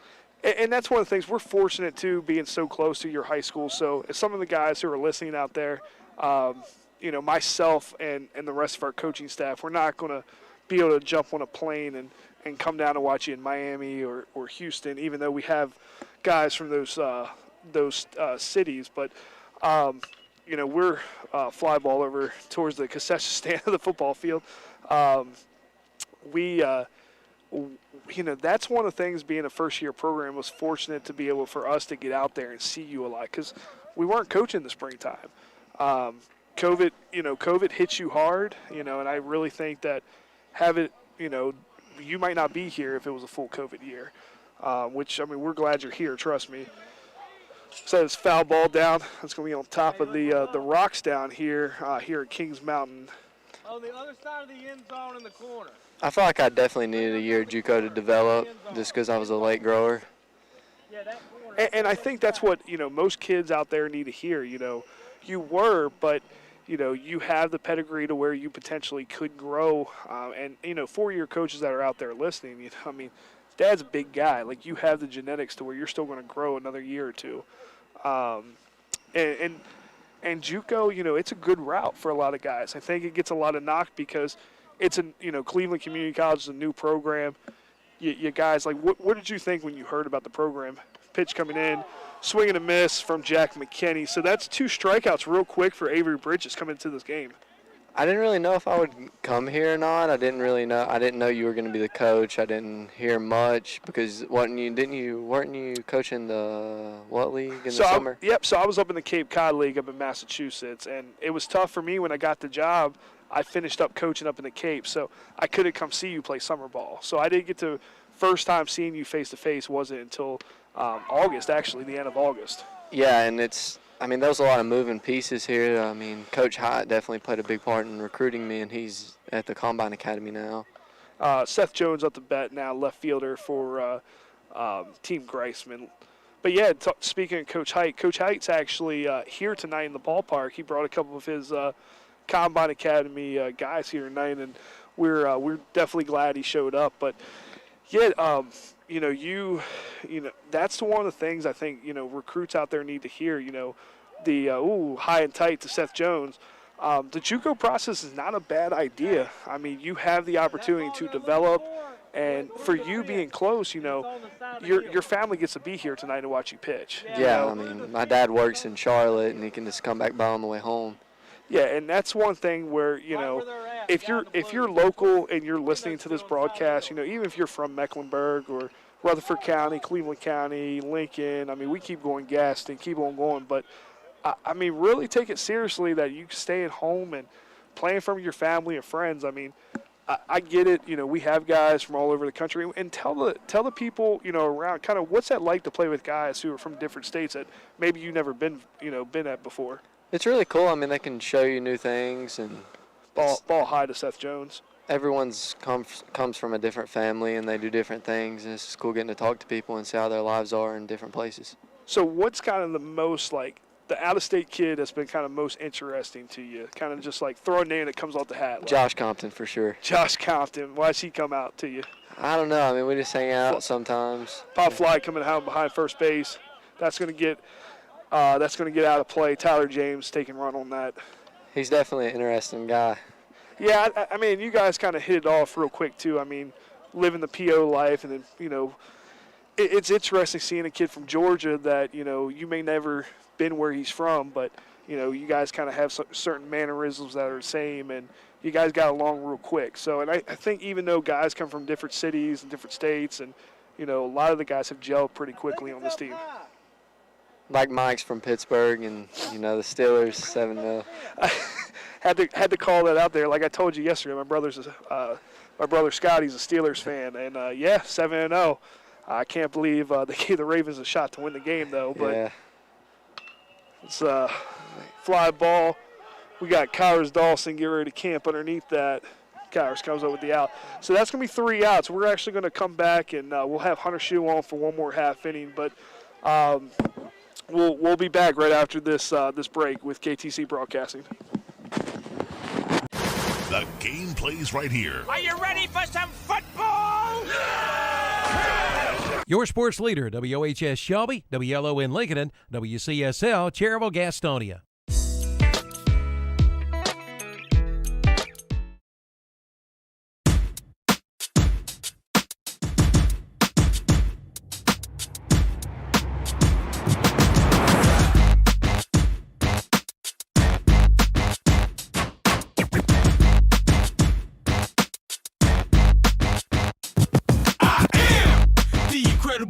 I only do things incredible can, 'cause I am the seed of a chosen breed. You don't see too many like me, 'cause I am one of the reasons you do what you do when you wanna be me instead of you, 'cause I am still on beat, showing love to the streets. Come on, you know me, 'cause that's who I am.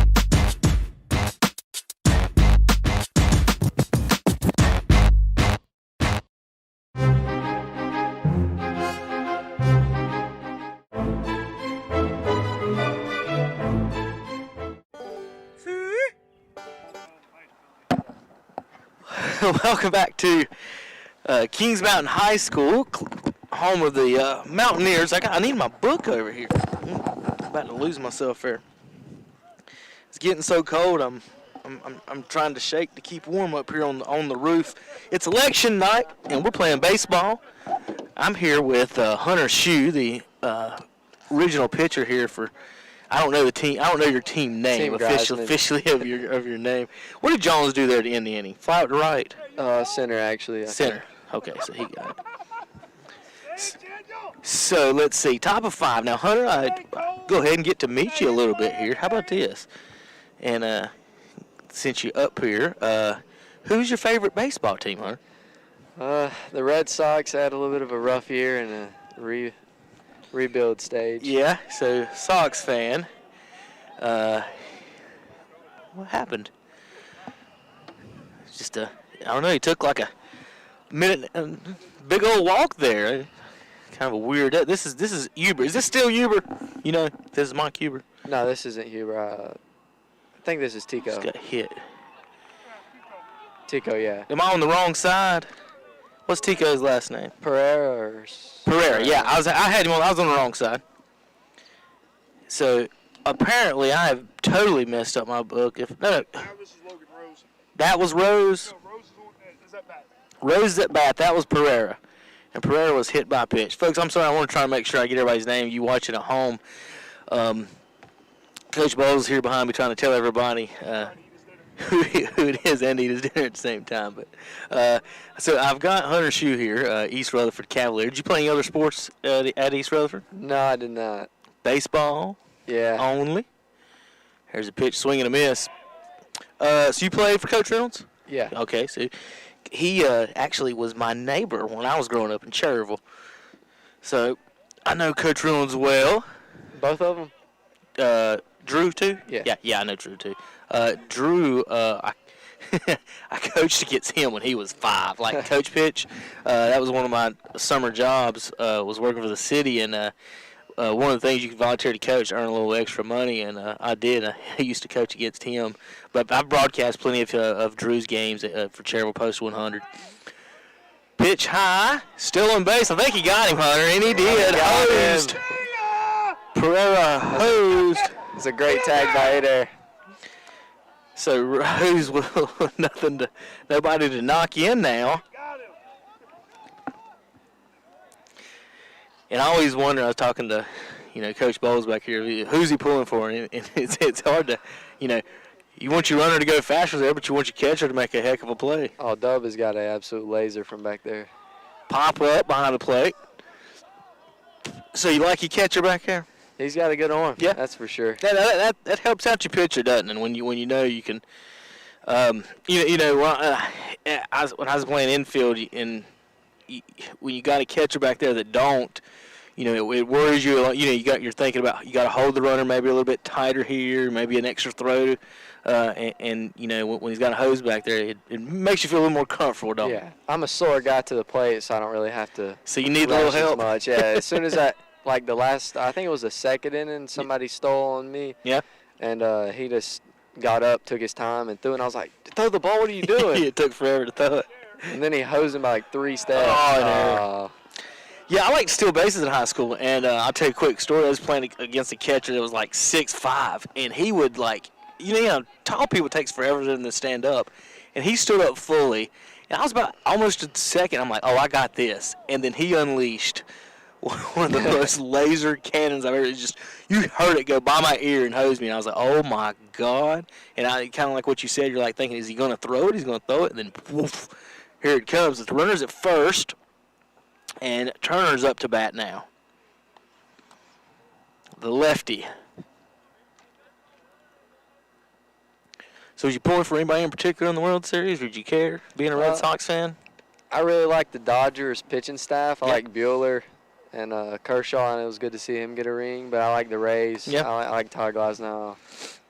I picked the Rays to actually win it before it all started, and it just didn't. Almost made it, but didn't quite do it. I just don't feel like their bond was as good as the Dodgers. I feel like they had a lot of team chemistry, and that really helped them. Pitch in the dirt, blocked. So, talking to Coach Bowles, I actually love these logos. Tell me about how you guys talk about the Yeti or the logos and how cool these hats are, and that's one of the main things that people talk about when they talk about this. Yeah, it's definitely unique. I like how it's unique, and you'll never find another team that has that. I love the colors. So you being from Rutherford County, you ever heard of Nobby? Yeah, my dad told me about that. For you folks watching online, Nobby is the name of our local Bigfoot here in Cleveland County, and it's been witnessed. A few folks have witnessed it, and there's a line driving to right field, base hit. Runner moves over to second, and I think that'll be about it for the singer. That was Turner on the single. On the first day of school, one of our teachers told us about it, too. Yeah. That was pretty funny. Told you about Nobby. I think it was actually our public speaking teacher. Okay. Look up, when you get a chance, the Cleveland County Yeti on YouTube, and the guy's name that saw it, his name was Tim Peeler, and he talks about his beautiful blonde flowing hair. This is Tyler James at the plate. I gotta find James on the list here. You know what number he is? They don't have numbers there. I'm wearing blue tonight. Number 52, Westminster, South Carolina, West Oak High School. You're gonna follow me. Now, are you pitcher only now? Yeah. Okay. I've been a pitcher only since the last day before the coronavirus shut us down for school. Oh, okay. So you did hit in high school, though? Yeah. Fly ball, center field, first and second. Man on second tag doesn't go anywhere, and the runners will stay still. So a fly out for the second out of the inning. That brings up, as far as I know, Dugas. Do you know how many outs there are? There's 2 outs. Oh, I was about to say it was a good bunt situation. I'm trying to. This is Mason Dugas still, I guess. Is this Mason still? Yeah. Okay. He is of Cape Coral, Florida, Ida S. Baker High School, down there. So, do you know anything as far as East Rutherford, football, or basketball, or baseball this year? Any of them supposed to have some good teams?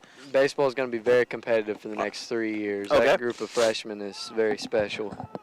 Foul ball off his leg, they'll check him. Hopefully football's a little better than last year. Yeah, rough year last year. Rough year. Yeah, it seems like, up in your county, it kind of rotates every couple of years which school is the best school, and it's kind of been moving around a little bit every few years. Yeah, it's been a little. Well, of course we cover it here on KTC, and it's 1 year is Chase, and East Rutherford was a few years back, and Chase got good all of a sudden, and Thomas Jefferson's got some good kids coming there as well to play some football, so it's been interesting over there. Yeah, baseball is pretty consistent, but every other sport just seems to change. Now, you got East Rutherford's usually about the best in baseball, right? Yeah, always. Ball goes over to second and third. Go the runners as the ball gets away behind the plate from Dugas. Now, Logan Brock's on deck, the leadoff hitter. He struck out twice tonight. So let me get this straight. You're on team black or blue tonight? Black. So you're on team black, and blue's winning 5-3, right? Is that what I want to make sure? I think so. 5-3, 5-4. Team batting right now is black. Is it 5-4? I got 3. Surely, we better make sure. I want the folks to know. There's a shot into right field, and 2 runs might score. 1 will.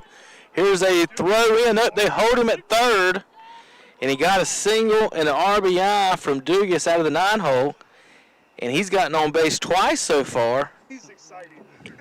In the 9 spot. That was an impressive throw earlier when he threw it over the backstop. Was that who threw it? Yeah. Mason Dugas, he's a firefighter. Watch out, Cleveland County. Oh, okay, he's so a Dugas is a firefighter. firefighter in Cleveland County. So he's the one that unleashed the throw into the stands? Oh, no, it's the right fielder that just got the ball. Who's that? Januel. Who now? Januel. Baroa? Is that who's in right field? Yep. So we couldn't tell from here. Did it hit a fan? I know it got up in there. It bounced on somebody's chair. Okay. So because you can see where we're looking out through the fence, we couldn't quite tell once it went over the fence if it actually hit somebody or where it went. But when he unleashed it, I don't know if I've ever seen one that high and that far back. He has an arm. That's pretty bad. It was impressive. Is that you, Gene? Yes. Okay. I hear beeps, and I don't know where my phone is. And Gene's standing right behind me. Oh, he's got all kinds of work to do. If you got the score. I've got 5-3, and Hunter thought 3, 4, 5. I got 6-3. I'm sorry. Yeah, 6-3. I got 6. They just scored a run. Right, I got 6-3. I Brian, it's 6-3 if you're listening. want to make sure. Who? Brian? Oh, swing and a miss in the dirt. That's going to be strike 3, and that's going to end the inning. So after 4.5, we're going to head to the bottom of the 5th. Well, Hunter, before you get off, you want to get any shout-outs to anybody? Not really. No? No. No? All right. Well, today's an election night. You going to run for president in 20 years? Maybe. Maybe? Just might have Okay. to. Okay. You heard it here first. Heard it here. The game. Sorry about that. So 20 years from now, so let's do Shoe 2040. How about that? All right, man. Have a good night. Thanks for coming on the broadcast with us. We'll be back in a moment. KDC Broadcast. The game plays right here. Are you ready for some football? Your sports leader, WOHS Shelby, WLON Lincoln, and WCSL Cherryville Gastonia.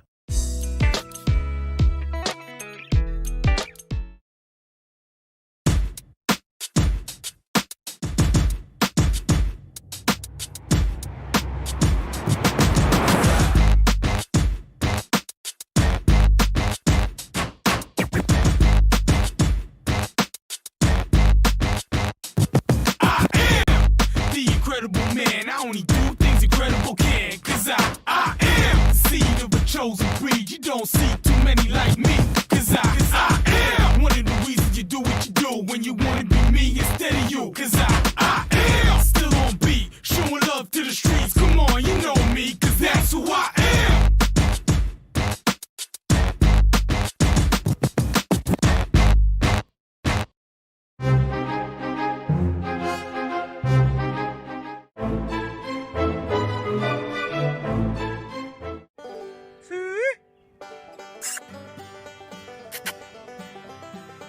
Come here. Get there. There's that pig, everybody. I'm going to change that up for the next few broadcasts. I grabbed a reel we had from the last one, but that's one of our local golf courses again. There's the throw down to second. Good throw there from the catcher. So that was Davis Turner with the throw. Looks like if I did my book right, I think I got D's up and then Cash and Adair, but we'll see how well of a job I did. Holy, yawn there for a second. I sucked in some cold air there, Gene. So we're actually going to the bench right now. Okay. We're going to Greg Johnson, number 27 from Buford, Georgia, is at the dish. Foul ball. So he's coming in. He'll be the DH right now. He's replacing Ricky Dees. Number 27, Greg Johnson. Well, the good news is, Gene, they found all your foul balls that I knew that where they were. Yeah, that's awesome. We're about to have an Easter egg hunt here in a little bit, but I knew where they were. But whoever was put on the job did a good job. Poor Greg was so excited for the Yeti World Series. It was his mom's birthday yesterday. Okay. He talked to his mom twice, and the second time he called her, he goes, "Oh, happy birthday!" So it's if his mom's listening, happy belated birthday. Yeah. Happy 21st birthday. He was so excited for Team Graceman to get the W in this series. But here we go. So Avery Bridges on the bump for Team Dawson right now. But his parents make the journey down to Yeti Nation.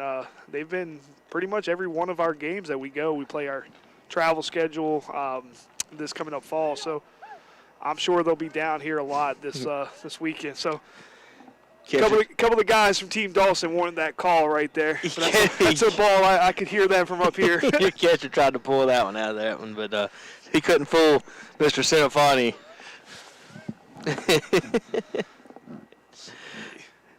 And there's the next pitch. Breaking ball, outside, ball. So on the mound again to keep me updated for this team. So this will be the first guy out of the pen for Team Dawson. This is Avery Bridges. So he replaced Kyle Flynn on the mound. So Avery's coming. He's a local kid from Burns High School. And then you got Davis Turner behind the dish and Greg Johnson at the plate. And Greg's hitting a big-time pop-up. So Kyrus Dawson's going to call off the second baseman, Derek Ortiz, for the put-out. A good play there. So and that's going to bring us back to the top of the lineup with Riley Cash from Crest High School. So Avery Bridges on the bump tonight. The Bulldog pitching for the Yetis. Yeah, I like it when the 2020 class came together. It was kind of cool how they all committed pretty much at the same time with Avery and Zach Wilson and Michael Green. Even had a West Lincoln kid, Chris Moxley, all committed at the same time. Moxley's a pitcher, right? He is a pitcher. Okay, thought so. And we'll see him later on in this series.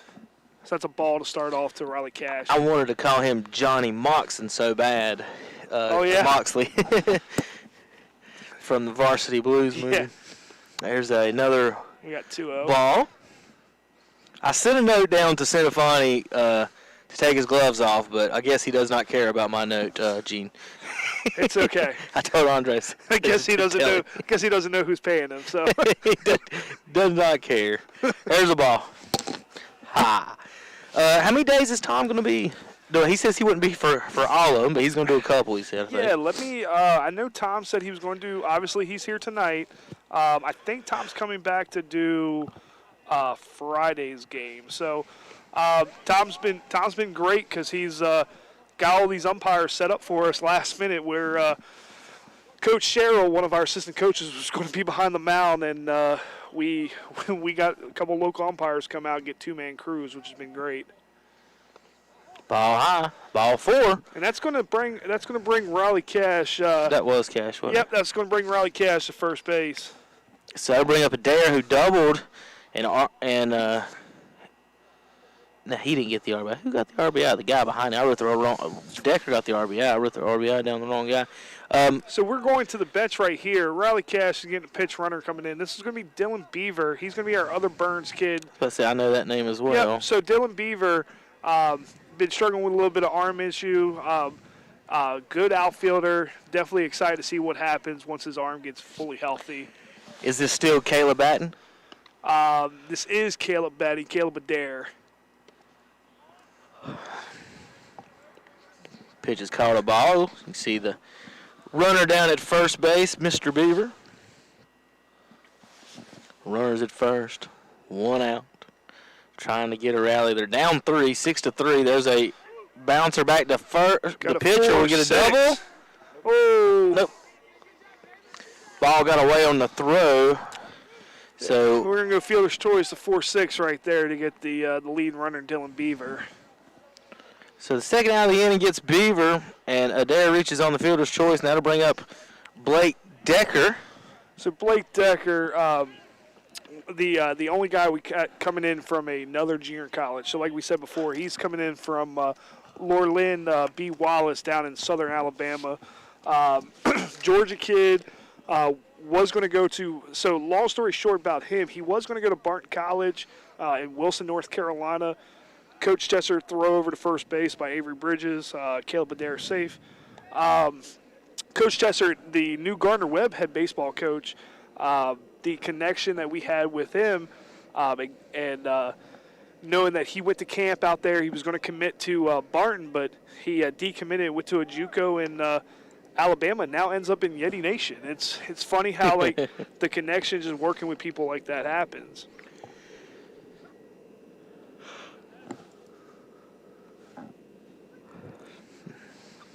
So Adair has doubled and scored, fielder's choice, and this is Decker. Decker had a single and a run, an RBI in the last at bat. He did not score yet, struck out in the first. Swing and miss, a little behind on that one. So what do we have for the score right now? I got 6-3. 6-3, Team Dawson. So if you're watching online, it's the team in the blue. So the away team is always going to be wearing the blue and the gray pants, and the home team will be in the black tops and the white pants for the home for the remainder of the series. Swing and a miss. The way the World Series is going to work, Team Greisman got home games, Game 1, Game 2, Game 5. Team Dawson's the home team, Game 3, Game 4. That was off a coin toss by our president, Dr. Jason Hurst. Coach Greisman won 2 coin flips, the number 1 overall pick, and he also won home field advantage. Oh, okay. So we he called tails on both of them? He called supposed to never fail. He called tails on one and heads on the other. Oh, okay.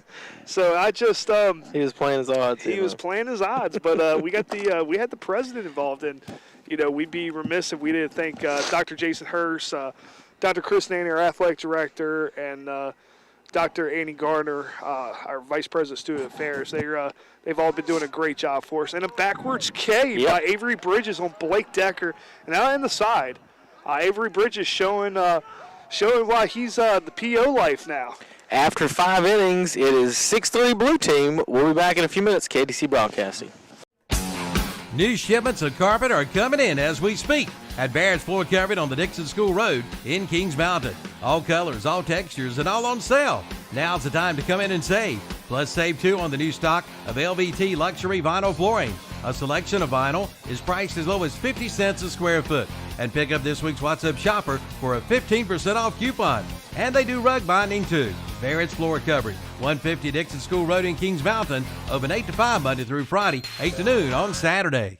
A community station, because we live and work right here. Very community involved, and I like that. The Boss, 101.5 FM, 1390 AM, WOHS, Shelby.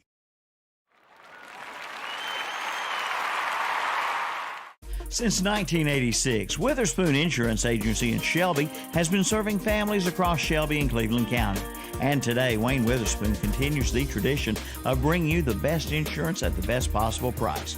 With names like The Hartford, Safeco, Progressive, National General, and Travelers. Drop by the office today at 125 North Lafayette Street in Shelby and talk with one of their friendly hometown agents. Witherspoon Insurance Agency, your independent insurance agency since 1986. A community station, because we live and work right here. Very community involved, and I like that. The Boss, 101.5 FM, 1390 AM, WOHS, Shelby. All right, we're back on. So we actually are It's a call to the bullpen. So Coach Greisman's going to the bullpen. Coach Greisman's bringing in 4 cities' own Bailey McGinnis from Chase High School. Bailey's coming in, coming out of the pen tonight for Team Greisman. So we actually have another special guest. So what we're going to do is we're going to constantly bring in our arms and to talk to you guys, kind of fill in a little bit of airtime so you don't constantly hear me and Kevin the whole time. And just so if you're out there listening, you can kind of get, where these guys are from, who they are, and kind of get a little better story about these guys. So I want to bring in the starting pitcher for Team Dawson tonight, Kyle Flynn. So we call him Sunshine. So Kyle, introduce yourself, say hi to everybody. Hey guys, what's up? So tell everybody where you're from.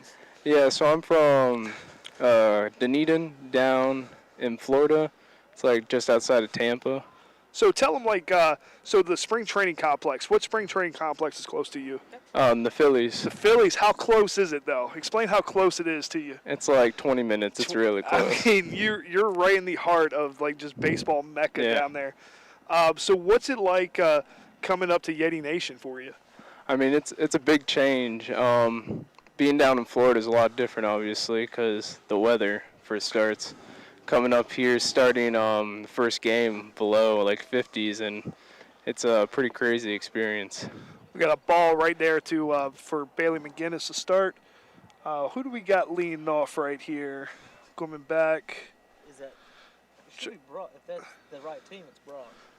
Yeah. So we got. No, it is. Is Derek Ortiz right now, and then we have. So Derek Ortiz is going to lead off for Team Dawson right now. Oh, yeah. What was the last out? What did Brock do? What did he do?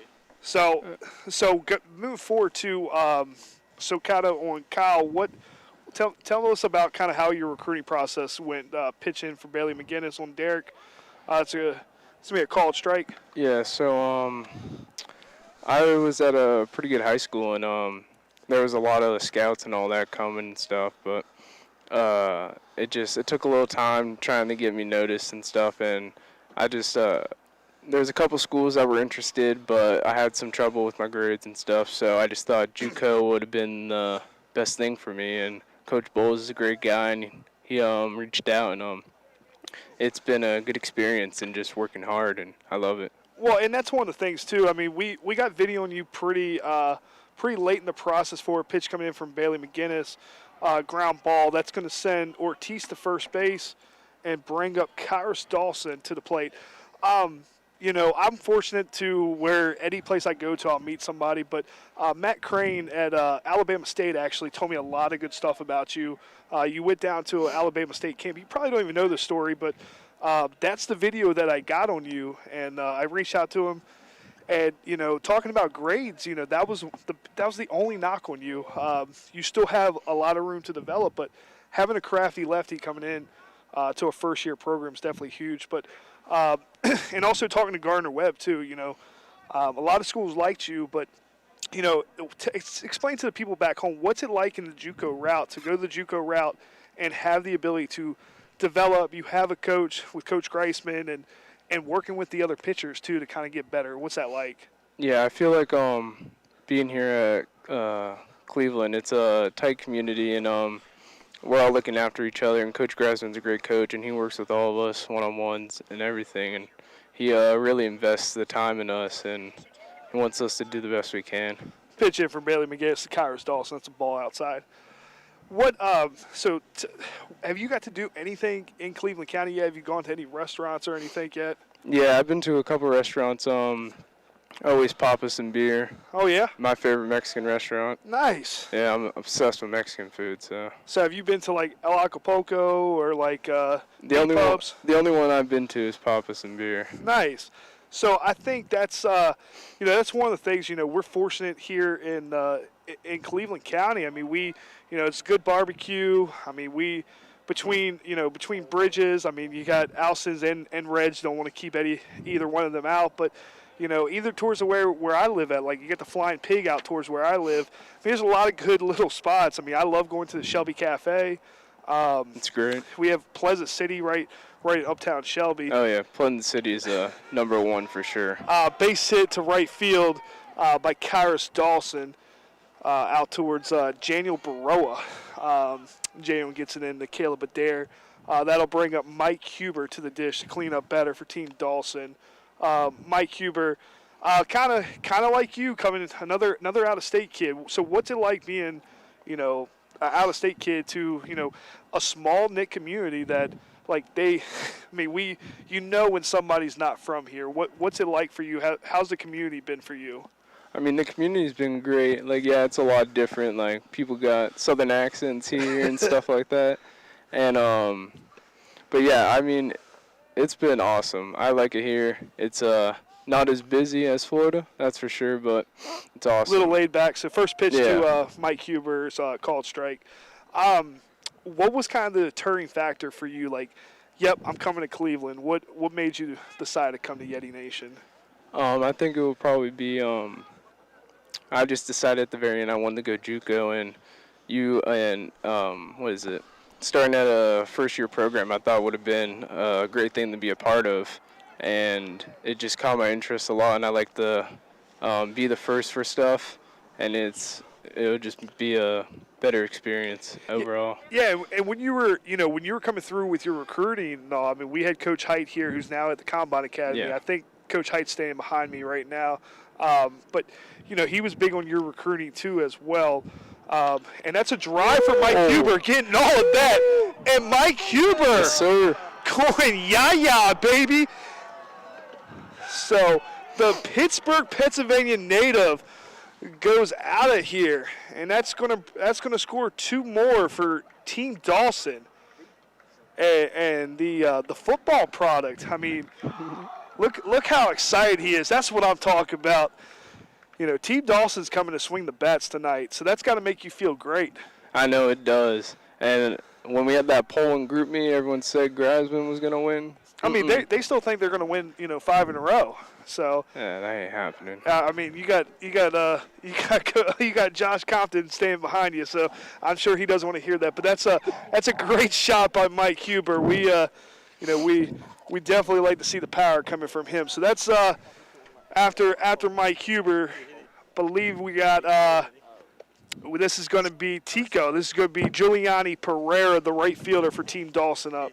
So guys, if you're tuning in, we're actually on top of the press box for the football field. So I don't have the live feed right in front of me. So we're trying to keep up with our paperwork up here in the booth. But yeah, we definitely have the Eagles' eye up here. It's a good view. It's a good view. So being a first-year program, obviously, we don't lie to our recruits about some of the struggles we had to do. But, I mean, we had the transition from Crest High School, who we're glad we got to be able to use that. And we're glad we get to be here at Kings Mountain because we have a field to use. But what's it been like for you to have to kind of roll with the punches, use our group me to kind of, hey, we have a change or whatever. What's that been like with the communication for you to kind of move on to the next, to know where to be at every day? What's that been like for you? Yeah, for me, I haven't had much trouble with it at all. Like, I check the group me a lot, and everything's usually up to date, and it's been a pretty easy process. And switching schools and stuff, it can be hard because the drive changes, but, I mean, overall, it's just – they're all the same. You got to brace adversity. So, I mean, yeah. That's one thing, too. That's a swing and a miss from Tico Pereira. We want kids here. It's easy to say we want blue-collar kids, but we need guys who they can embrace adversity and, everybody's going to play until they get hit in the mouth. And that's kind of the type of mentality we need here in Yeti Nation. So if you're out there listening, and you're a kid who's like, yep, swing and a miss from Tico, that's strike 3, Bailey McGinnis sits down Pereira coming back after the home run from Mike Huber. Kind of talk about Bailey a little bit. So Bailey's a local kid from Chase High School. What's your interactions been with Bailey? Bailey's been great. He's been a good leader around here. He's always on top of things, and he's very positive, always making jokes. And Bailey's kind of like you. Bailey was a two-way guy. Now, some people might not know this about you.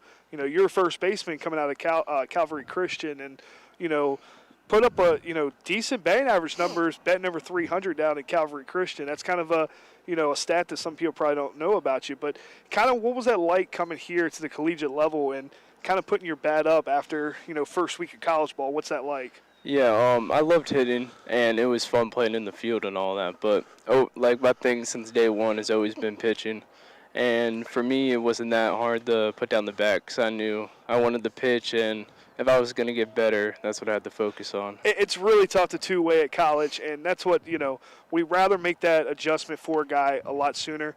That's a swing and a miss right there. We have Logan Rose at the dish after the strikeout by Pereira. The third baseman, Logan Rose, is now hitting. That's a tough transition for anybody. And I tell guys, if you want to make an adjustment, that's strike three looking on the breaking ball by Bailey McGinnis to Logan Rose. You got to be all in, and for sure, if you want to be the PO life, it's it's a different monster. But now we got to the dish. We got the lefty Davis Turner coming to the dish, catcher for Team Dawson. Let's talk about Davis Turner. What's it like having him as a catcher tonight? Davis is great. I mean, he blocks balls for me. He, if I'm messing up or anything or something slight with my pitch, he'll point it out and always hope for the best for me. And he's a solid catcher for sure. Yeah. Yeah, I mean, and that's one of the things, I think him being one of the older guys on the team, he's kind of thrust, into a leadership role where, it's got to be tough for him to, coming from a program where, he wasn't necessarily given the opportunity behind the dish like he might have wanted to, but coming here and going into that leadership role, what's it been like for you as a freshman to have guys who've never been here just like you becoming leaders and kind of taking ownership of a program? What's that been like for you? It's been good. We always need those guys that step up and take that spot, and Davis is in the perfect situation, and he's done good with it too, and he's he just keeps us on top of things, and yeah. That's good. And inside pitch to Davis Turner, and he's going to take the walk right there from Bailey McGinnis. Zach Wilson's going to call time and go out and talk to him, kind of calm Bailey down a little bit. After the walk to Davis Turner, that's going to bring up Tyler James to the dish, and Riley Cash is going to come out for some words of encouragement.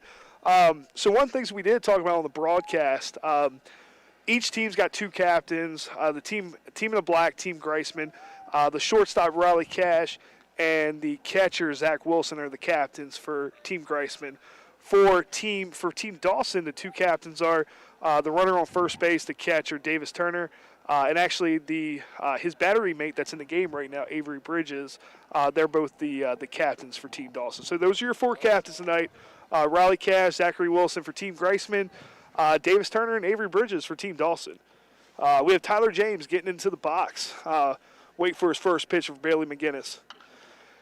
That's a swing down the line, and they're going to call that a foul ball. Oh, my.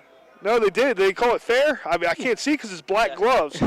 Oh, he did point. Okay. We definitely are going to talk to Tom about this. Oh, I was right. It was a foul ball. Yeah. Okay, so I all right, so guys back home, like I said, we are definitely on the Eagles' nest. Let's go, Blue! and Mr. Hastings up here heckling the umpire. That was a shot down on the KTC broadcasting crew. So if you're listening, check out the KTC broadcasting crew. They do a great job with local sports. But doing a great job boosting up Yeti athletics. But Bailey McGinnis coming in. Tyler James. Tyler takes ball in dirt after the stroke down the line, down the left field line. But Kyle, kind of, you're from Florida. We call you Sunshine. You kind of embrace the nickname. Talk about your nickname. I mean, my nickname, I've had lots of nicknames throughout the years. And Sunshine, I've actually was called throughout high school, too. Outside pitch, Tyler James, take it for a ball. And it was mainly from the movie Remember the Titans, and everyone says I look like the quarterback. So I think it's just the hair. I think that's that what it too, is. the hair, too. But so it just kind of stick, and I don't mind it. Hell, it's fine. So I know your mom and dad are listening back home. So if you want to say hi to them, I mean they if you want to talk and say hi to them. Hey Mom, hey Dad. so if you're out there listening, Mr. and Mrs. Flynn there, Kyle saying hi to everybody. Tyler James up in the dish. And Tyler gets a hold of one. Go ball it back. Let's drop it. Right at the front of the fence, right on the warning track. Tyler's trying to go for 2. Tyler's coming in with a double. Tyler's on. Big knock for Tyler James. Big shot right there. So Tyler James from West Oak High School almost going yah-yah this inning. So we definitely have Team Dawson, our hitting coach, really preparing the hitters tonight for you guys. I really think you guys embraced Team Greisman saying that they were going to go 5-0. I mean, what was that kind of like hearing them say all that kind of stuff?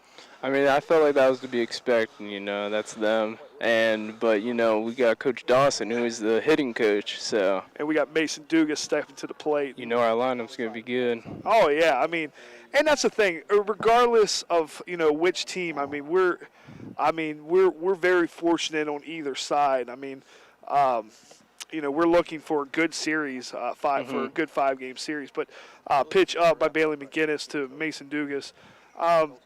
Kind of talked a little bit about Bailey. Bailey actually, firefighter here in Cleveland County, got in the fire department early, went through the fire academy. Like I said, his last at-bat, I mean, he probably knows more about Cleveland County than a lot of local kids. He's been to every little restaurant here in Cleveland County. I think he knows probably every person here now. As Bailey McGinnis throws the pitch. And Mason Dugas his ball down to Daniel Barrow in right field. Daniel comes up with it for the last out of the inning. Kyle Flynn, we'd like to thank you. We appreciate you being here and being on the broadcast. Yeah, this has been great. It's fun. Thank you. And this is Gene Bowles on KTC Broadcast, and we're going to take a quick break. The game plays right here. Are you ready for some football? Your sports leader, WOHS Shelby, WLON Lincoln, and WCSL Cherryville Gastonia.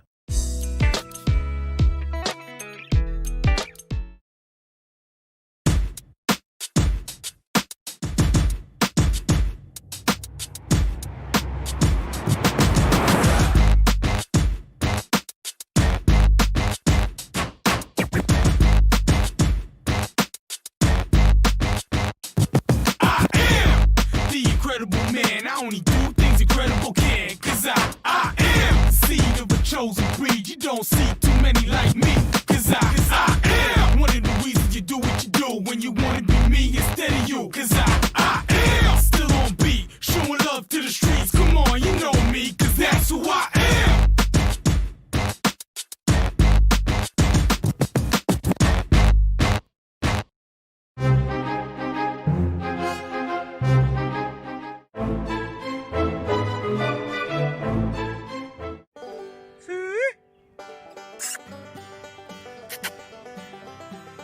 Come here. There's a pig on the golf course.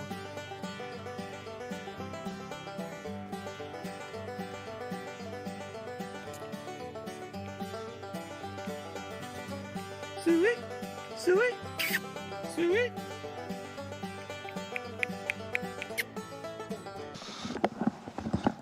All right, we back on, Kevin? Yeah. All right, we're back on. So, we have Avery Bridges still on the mound for Team Dawson. Where are we at right now in the line? Are we at Daniel Barroa right now? My scoreboard's gone. Yeah. Barroa. All right. And Barroa with the shot over the shortstop, Logan Brock. It's a 6-3 to start the half inning. We have another special guest. Like I said, we're going to bring on pitchers throughout the Yeti World Series. We have a pitcher from Jackson County, Georgia, Josh Compton, way of East Jackson High School. Josh, say hi to everybody back home. What's up, guys? So, like when you were pitching, I was talking about you. Probably the closest thing we have to Dale Jr. in our program. I mean, the name's just, it is what it is. That's kind of what I feel. But Avery pitches right here. Kind of tell us what's your experience been like so far here in Yeti Nation? Well, being here in Cleveland is something new. And we got Zach Wilson up to the dish, the catcher tonight for Team Greisman. It's about 2 hours away from the house. But everybody here just And we got a single off the Rapsodo. That's in play, baby. Single off the Rapsodo. That'll do, baby. Yeah, we've been waiting for this all night, and it finally happened. Is it broke? No. But everybody here in Cleveland County is pretty nice, yeah. The restaurants are pretty good, better than back home, I'd say so. So what's your favorite restaurant here? I'm a big sushi guy, so I like Sushi Dojo. Oh, Sushi Dojo. Nice, nice. Really good sushi there. So Coach Dawson looking at the Rapsodo, making sure, it's all right. So if Rapsodo, if any of the guys out there are listening, we appreciate all the help you had when getting it out here. So if a program doesn't have Rapsodo, we got it out here in like 3 days after we ordered it. But talk about, Coach Greisman and what's it like to work with him as the pitching coach? Coach Greisman, he's a real good guy. He cares a lot about the pitchers and about the fielders too. But mostly if you're trying to throw hard, he's the guy to get to. Michael Greeno to the bat. Oh. Showed bunt. That's going to be a base hit. Good bunt for a base hit right there by Michael Green from Crest. So, so we're getting a lot of people from back home. We just had Tico's mom sent me a text. We have a lot of different parents that are really excited that we're going live stream tonight. Now, you've been really fortunate. Your parents have been able to make it up to a lot of games. Yes, sir. What's that like, only being 2 hours away from your family, so they can actually come watch you? Well, that's pretty nice because, like Janu and Tico, they're probably about 14, 15 hours from here, and I'm just really thankful that they gave me the opportunity to come play here and just come stay in Jack Cleveland. McKinney with a drive, passes center fielder Kyrus Dawson, and everybody is on their high horse. Michael Green coming around third base. That's going to bring 2 runs in for Team Greisman. So Jack McKinney coming up big for Team Greisman right there. And Kevin, what's that going to bring the score to right now? That's 2 more runs for them. And it is 10-5 right now. Team Dawson up.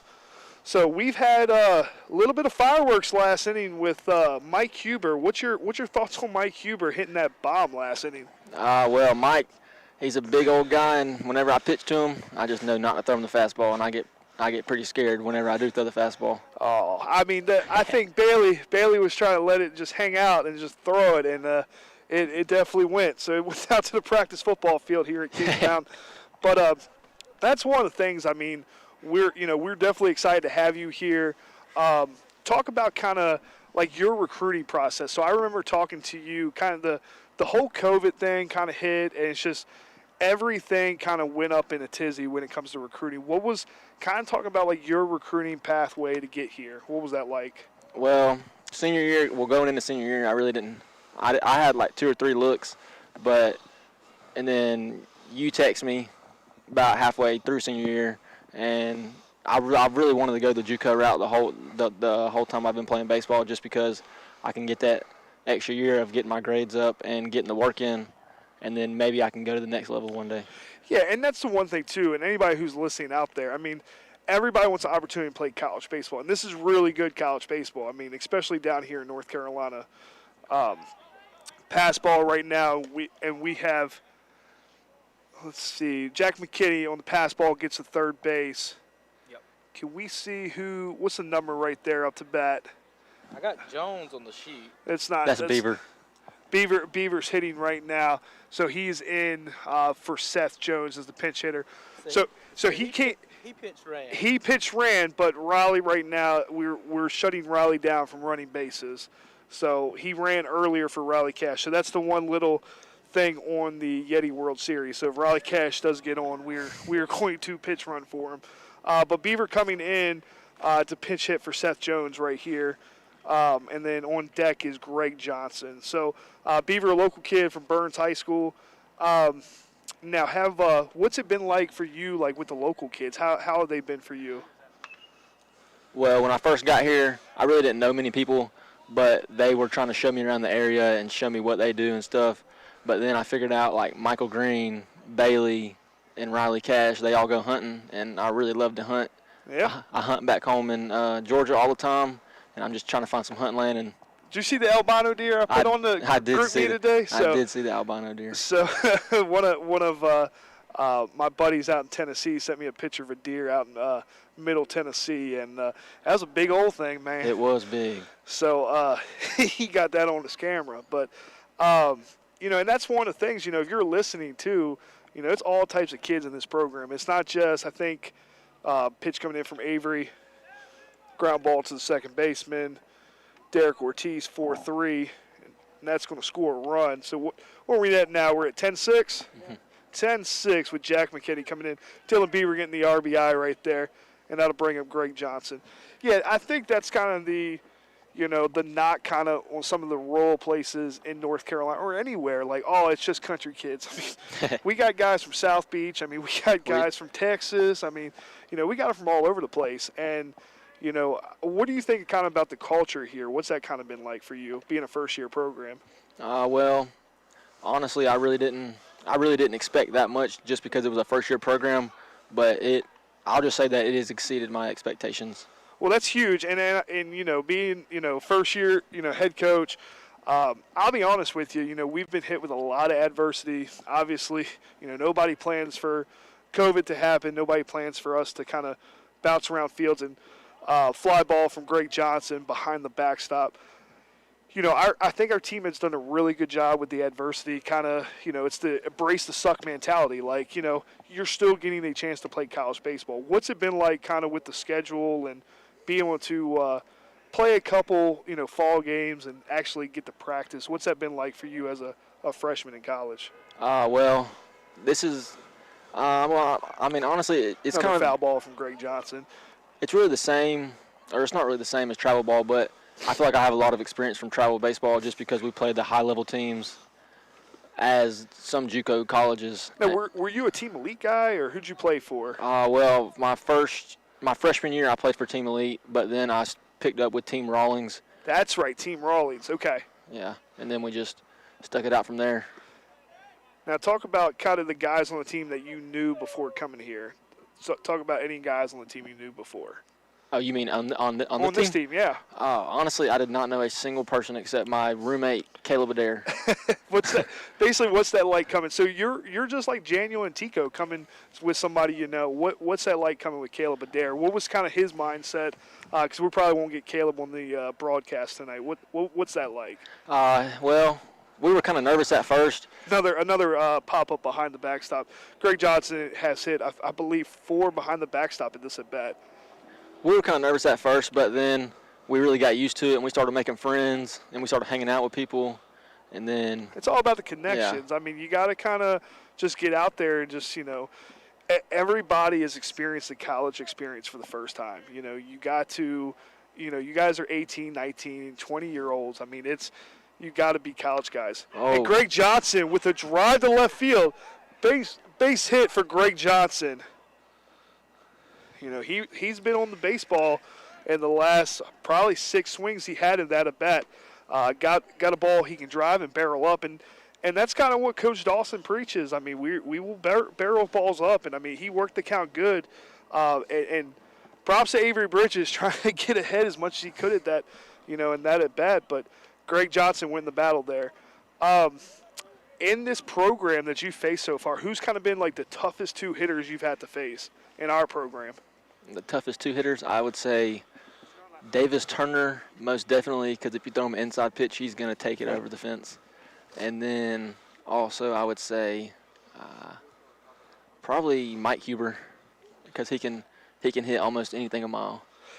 And that's the one thing, too. I mean, I think, we say that, and we've been trying to do, as our pitching staff, do a good job of exploiting their weaknesses, too. So, like, going away from their comfort zone. So, you see, Davis Turner hitting an oppo home run a couple weeks back. And I think that's where guys are trying to improve their game and not try to be just one-dimensional. Yeah. Now we have, we're back up to the top with Raleigh Cash. So your roommate's actually on deck right now, Caleb Adair. We have Raleigh Cash from Crest High School in the batter's box here for your Yetis. So if you're listening in, one of the things, too, being a brand-new program, if you're looking to help out the Yetis, pitch in from Avery Bridges ball in the dirt, just reach out to myself, Coach Bowles, any of the social media platforms, or email me. any help, it doesn't have to be monetarily, it doesn't have to be money, even just your time or just coming to speak to the team. We definitely appreciate it. But being a first-year program, anything helps. Avery Bridges coming back into Riley Cash. Another ball, and that's going to send Riley Cash for a walk down to first base, Greg Johnson to second base, and that's going to bring up your roommate. So what can you tell us about your roommate, the number 2 hitter, Caleb Adair, second baseman tonight for Team Greisman? Caleb, he's really just overall a great player. He can really play anywhere on the field. He's a great utility player. And we have a call to the bullpen, so we're going to have a little time to talk a little bit more for you. They're going to come in with Joe Ruffalo. Hail Joe. So the local product from here at Kings Mountain High School. So talk a little bit more about Caleb. Well, Caleb, he's just a great player overall, but he can lay a bunt down whenever you need to. He just got great speed, but he can also stroke one to the fence if you need him to. I've been calling him, on the broadcast tonight, like our Swiss Army knife. Like, he can pretty much play anywhere. Yeah. The young man will put the tools and ignorance on, get behind the dish. He'll jump on the bump if we need him to. It's just, it's just a product of where you guys came from. You guys are hard-nosed kids, and, not saying we don't want to get every kid from there, but we're not going to be able to get every kid. So, if programs are out there listening, it is definitely some hot bid areas down in Georgia. Between the hedges is no joke, Yes, sir. Around UGA. I know you're a big Georgia football fan, so Go Dogs, baby. What do you think about your Dogs this season? Well, we say it's our year every year, and then we always lose to Alabama. So what do you think about the rest of the season? How's that going to play out for you guys? I think we should cruise through it. No problem. Think you should cruise through. But there's always that one team. Yeah. So what do you think kind of about the COVID schedule this year for college football? I think they handled it very well. I think the Big Ten canceled too early, and they made a decision too early. They just jumped the gun. But with them coming back now, you kind of can see like certain teams. They just look like out of shape when it comes to kind of endurance, like getting to the fourth quarter. Watching Maryland the other night win, I'm just kind of shaking my head. The games aren't, they're not SEC football, No. and the ACC, obviously, and I always say I'm a Notre Dame fan. Everybody busts me for it, but, they got to pick a conference one day. And, they're ACC everything but hockey because there's no ACC. But football, it's a money thing. And if nobody out there understands, they're able to pick their schedule and kind of get, teams in who they want to have big money tickets. Yeah. But, being the SEC, being in Georgia, you're constantly going to have that fan base that no matter what is going to bring in tickets. So, which is huge for you being able to grow up right there. Joe Ruffalo's first pitch to Caleb Adair, in for a strike, which I can't see because of his gloves, but I'm trying to hear him call strikes. So tell us a little bit more, like, kind of, what do you think about Joe Ruffalo, the local kid from here in Kings Mountain? Joe, he's special. Joe, we call him King Joe. He's just a king. He's just a king. He shows out every time he goes up there and pitches. He never disappoints. Can't ask for a better kid, honestly. Yeah, we're definitely lucky to have Joe here at our program. So ground ball out to left field, and that's a base hit from Caleb Adair. I got Josh Compton over here trying to jump out of his seat and cheering, but that's.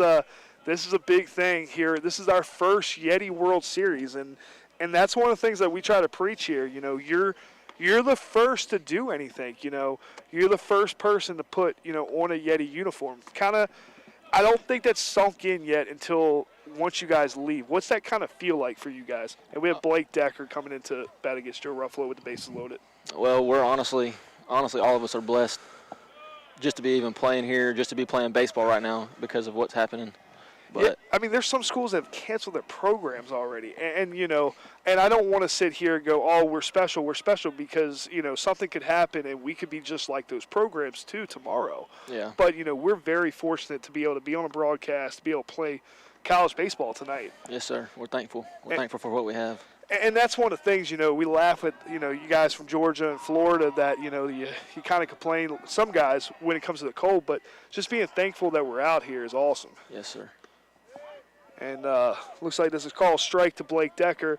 The guys who are just tuning in, we're on top of the press box here at Kings Mountain High School at Joe Gamble Field, home of the Kings Mountain Mountaineers. And we have Blake Decker, another Georgia product, in the batter's box for your Team Greisman, Team Black out there. Oh, ball, and that's going to walk in a run.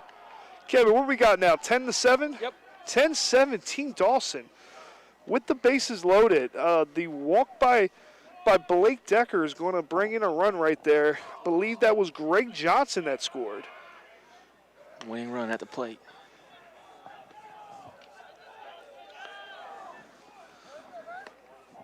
Let me see that.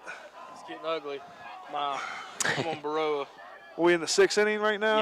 Yeah. Yep. So we're at the bottom of 6 right now. Oh. Oh, that was close. Looked like it hit him, but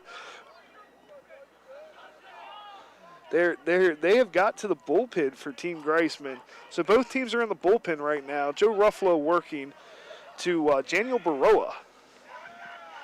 And what do you think about the Miami boys, Daniel and Tico? What are they like? Well, me and Caleb, we went over there a few times, and they're actually really funny and really fun to hang out with. So they're roommates with two Mooresville guys with Chase Williams and Davis Turner. So kind of what's that mix like with them? Two North Carolina kids and Miami kids. Well, Swing and a miss. A big swing from Daniel Baroa, trying to put them right in the game now. it's really fun. We all just hang out. We really just bond, just get the team chemistry up. Is that Mike Huber warming up for Team Dawson in the bullpen? That's who it looks like. It is. It is. It is. He's got the glasses on and everything. Wow thing. I see you. All right, Daniel Baroa sitting in the batter's box. Wait for the pitch from Joe Ruffalo. Ball in the dirt. I mean, so what's this been like, kind of the anticipation? Talk about what the draft was like, how the draft worked. Tell the people back home what that was like. Well, the draft, we went in the auditorium originally and just talked for a few minutes. Foul ball behind the backstop. And we had a guest speaker. And then after that, we went into another room. Do you remember who the guest speaker was? No, sir. Can you tell the public that it was a Shelby Police Department? Oh yeah, cop? it was a cop. It Yep. was a cop. It was a cop. Why was the cop there? Would you like to tell the people back home? Well, if you can't guess, we Cleveland boys like to speed a little bit too much, and they like to give tickets around here. So myself and the staff decided to bring in a local cop to speak to everybody, because that's one of the things, regardless of who you are, when you jump in a car, we had somebody talk to you guys too. You put your life in danger, so we want to make sure you guys understand that. And J.M. Baroa with a foul ball behind the third base coach's box. But, when it got to the draft, I sent you guys out, and, we social distance with that, and you guys. So we didn't do the live stream. I know some parents were a little upset that we didn't do the live stream of the draft, because some of you guys were dressed up. I mean, even some of the Florida guys were dressed up like, they were mountain folks. It was pretty funny. And Mason Dugas had his fire helmet on. Like, it was cool. We wish we'd go live stream. That's ball in the dirt to Jalen Baroa. But, the more and more, like, I kind of thought about it, the quality that we had with the internet, it just would not have made sense to do it like that. So that's why we posted how we did, and we did a couple days of posting everybody up. But Joe Ruffalo here facing Daniel Baroa. Ball in the dirt. That's going to walk in a run right here. We have a 10-8 ball game. What do you think about that, Josh? Well, honestly, I thought we were out of it, but, my team, people sleep on our team. Who do you guys have warming up in the bullpen right now? Bowden. Witcher. Bowden, Witcher. All right, so with the walk to Daniel Baroa, that's going to bring up Zach Wilson from Burns High School. But we had Zeke in the bullpen before Bowden. So So if you guys are listening out there, they had a little double barrel action going with a righty and a lefty. Ground ball to the second baseman, throws to first, and he's out at first. So that's going to end the inning. What is our score right now, Kevin? We're at 10-8. Yep. We're at 10-8, folks. So we're going to take a quick break here in Game 1 on KTC Broadcast, and we'll be right back. New shipments of carpet are coming in as we speak at Barrett's Floor Carpet on the Dixon School Road in Kings Mountain. All colors, all textures, and all on sale. Now's the time to come in and save. Plus, save too on the new stock of LVT luxury vinyl flooring. A selection of vinyl is priced as low as 50 cents a square foot. And pick up this week's What's Up Shopper for a 15% off coupon. And they do rug binding too. Barrett's Floor Coverage, 150 Dixon School Road in Kings Mountain. Open 8 to 5 Monday through Friday, 8 to noon on Saturday. A community station because we live and work right here. Very community involved, and I like that. The Boss, 101.5 FM, 1390 AM, WOHS, Shelby.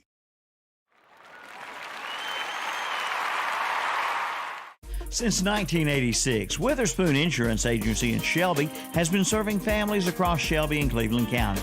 And today, Wayne Witherspoon continues the tradition of bringing you the best insurance at the best possible price. With names like The Hartford, Safeco, Progressive, National General, and Travelers. Drop by the office today at 125 North Lafayette Street in Shelby and talk with one of their friendly hometown agents. Witherspoon Insurance Agency, your independent insurance agency since 1986. A community station because we live and work right here. Very community involved, and I like that. The Boss, 101.5 FM, 1390 AM, WOHS, Shelby.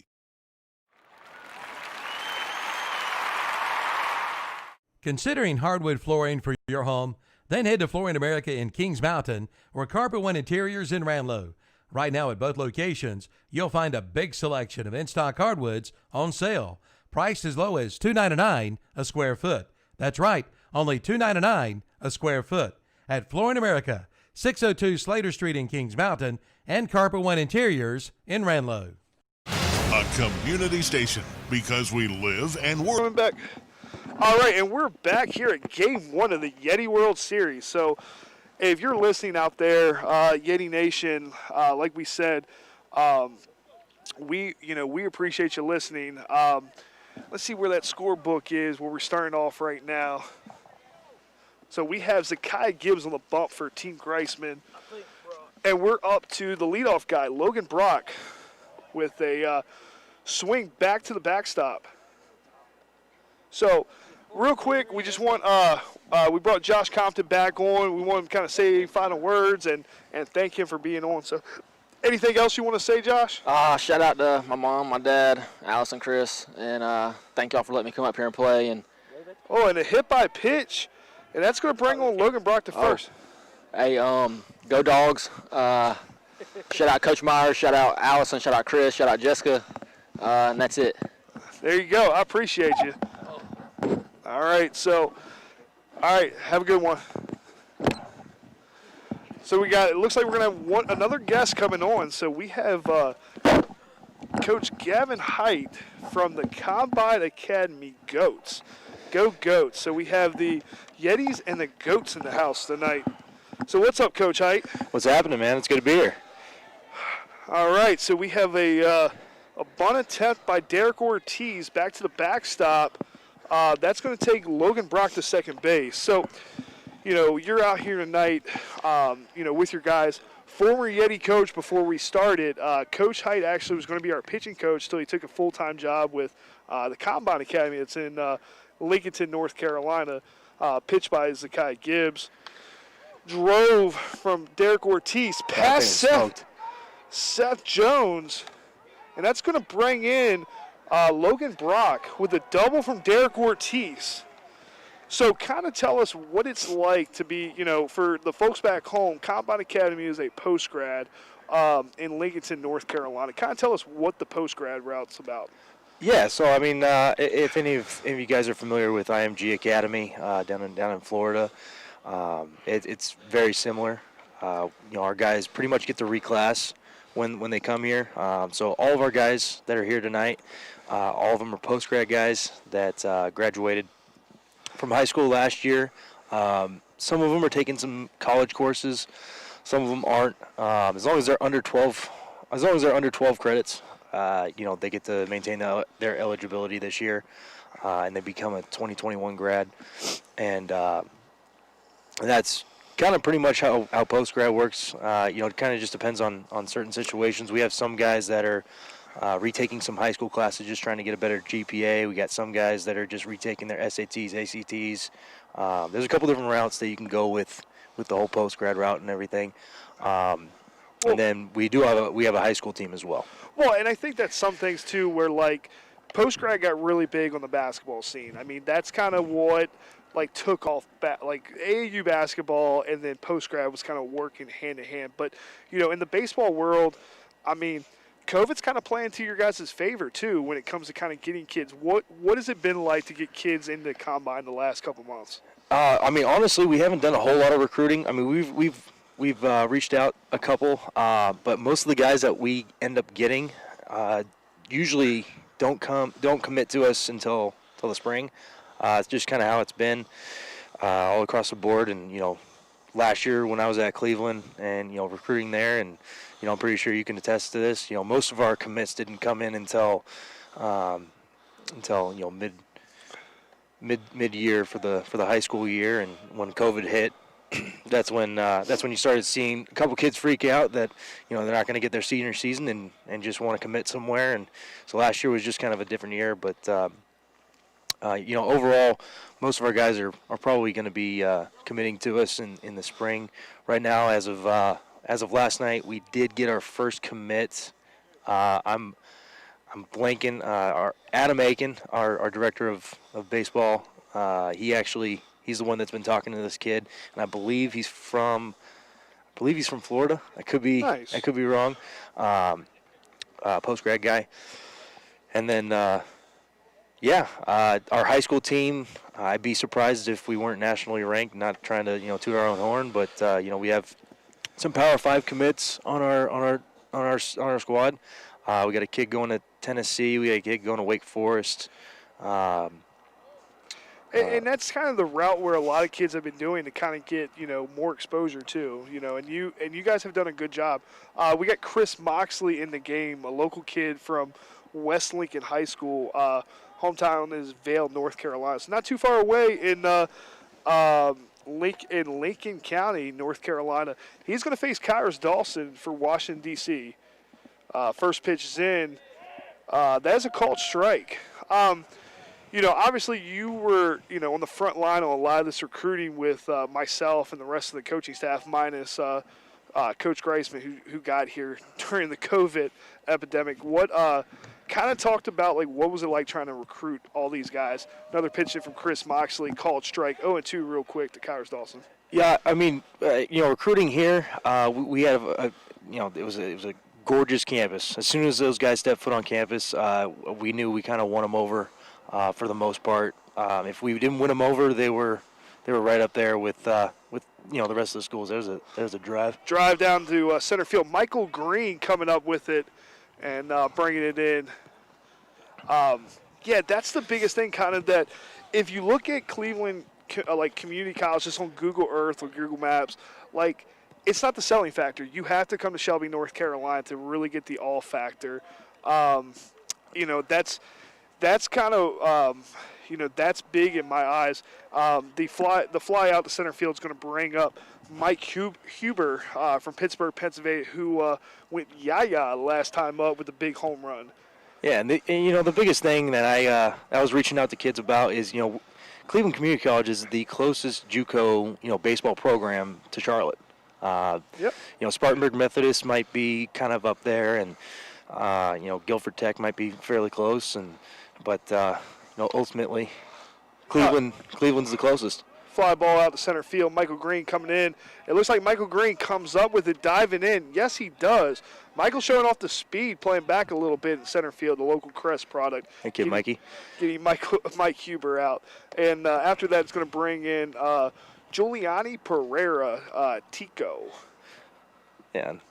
showing up tonight and getting to see all the guys that we recruited last year. It was a blast from the past, getting to see all those guys again, and especially introducing our guys too. Our guys are down there mingling in the bullpen and trying to fire them up.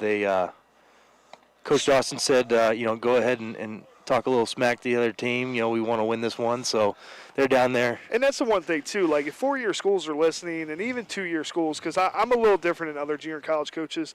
We're all in this together to develop players and get them off to four-year schools. Pitch coming from Moxley. I'd be lying to you if I said I can take every Combine Academy kid that's a 21 class kid and get him to Yeti Nation, or a post-grad kid. It's a great program to look into. So if you're looking to, build your roster up, it's a quick, shot in the arm to go look at the Combine Academy. Looked like a defensive swing right there from Pereira. That's going to be strike 3. So we're actually just going to stay on here. Kevin, if that's all right, we can stay on? Yeah, absolutely. So we're going to stay on during this half inning. It gives a little time to talk. So is that going to bring us into the bottom of the 7th, Kevin? Michael Green, McKinney, and Beaver. Michael Green, McKinney, and Beaver right now due up. Do we have, is that Joe Ruffalo still on the mound? Yep. So Joe Ruffalo is still on the mound for Team Dawson. What's the score we got? Did they only get one of that inning? Because I went to the bathroom. No, they It was 10-8 before that. Yep, so we've had such a good time talking, so I'm looking back. I got to look back. Because I missed 2 or 3 batters. Let's see. Derek had the double, hit by pitch. Yeah, we just had one, so. 11-8. 11-8. Yep, 11-8.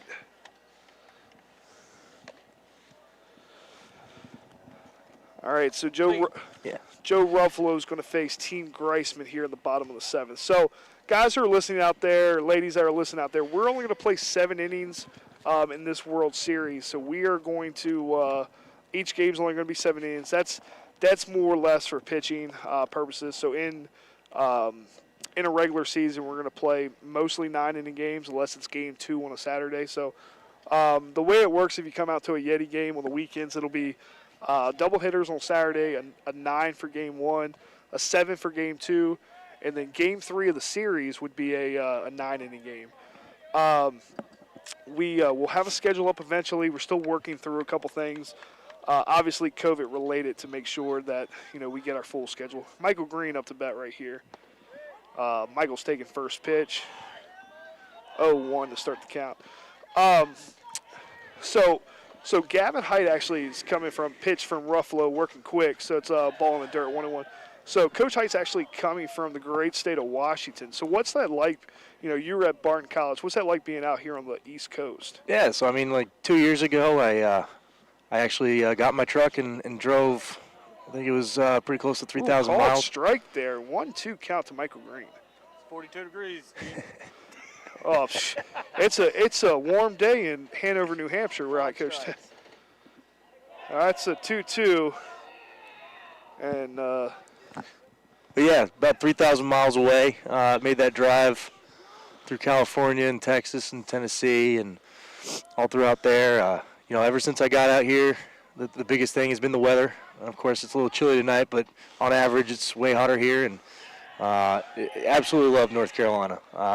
Barton was awesome. I was there under head coach Jim Chester, who's now the head coach at Gardner Webb. And Keith Gorman, former JuCo route guy. He won a national title. at the New Jersey JuCo he was at. So there's a lot of good baseball down here in North Carolina. What we're glad that you came out tonight with your guys. But what if you're a West Coast guy listening, pitching from Joe, that's gonna be ball 4, bringing in Michael Green to first base.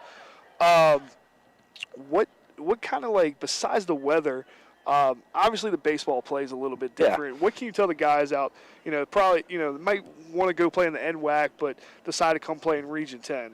The biggest thing here is you got 16 D1 schools here in North Carolina, and I love, Seattle as much as anybody else and playing in the NWAC. And NWAC is a very respectable conference, coaches can definitely still see players out there, but here you're you're within an earshot of 16 different schools that are at the D1 level. You got another school in Catawba, you got another school in North Greenville that are nationally ranked at the D2 level. So I mean, from a recruiting standpoint, playing down here, JuCo wise, you're gonna face that talent. You're gonna see all those schools that are gonna come out here and everything, and just looking on. And I know this is kind of a different way to look at it, but there's a ground ball. To the short side, we had Michael Green running, and Jack McKinney's out. So 6-3 right there on McKinney. So we got one out right here. Yeah. Just a different way of looking at it is top 100 guys here in North Carolina are pretty much ranked, on PBR and perfect game. They're all pretty much committed to a very, very, very good D2 or Division I. And back in Washington and Oregon, it's a little bit less than that. Nothing against, not knocking any baseball or that. Dylan Beaver up to bat for Team Greisman. But, that's kind of what you get when you come out to the East Coast. There's just more schools in a more abundant area. Dylan Beaver with the drive out to the outfield. It's going to drop right in front of Kyrus Dawson. Little bobble's going to bring Michael Green to third base. So now you got runners on the corners for Team Greisman. And that's going to bring up Greg Johnson from Buford High School in Buford, Georgia. Actually way of Pennsylvania. He's a Western PA guy. Even though he played down in Georgia, I mean, he was born and raised down in up in Pittsburgh. So you got two Pittsburgh guys here. Got two Pittsburgh guys. So I know his mom and dad are listening back down in Georgia. But you were big trying to get Greg Johnson here as well as Mike Huber. Kind of talk about those two kids getting them here. Yeah, over at Gardner Webb, all those guys, they just said, hey, you got to get this kid.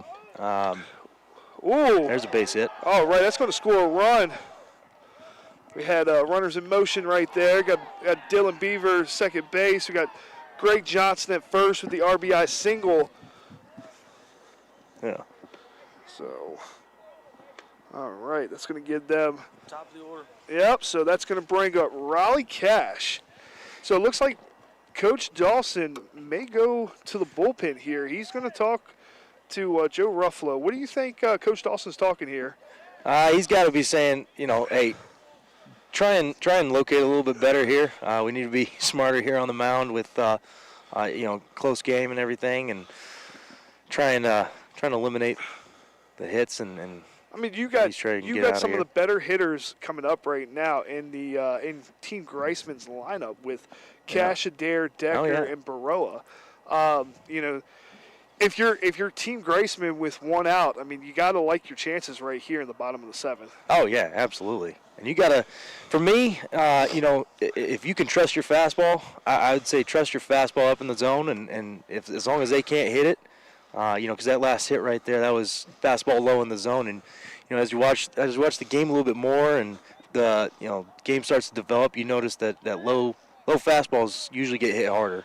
And so maybe just mixing up speeds and living up in the zone with a fastball, you might be able to get through the heart of the order here. Yeah, I mean, Greg did a good job going down and going barrel that ball up right there.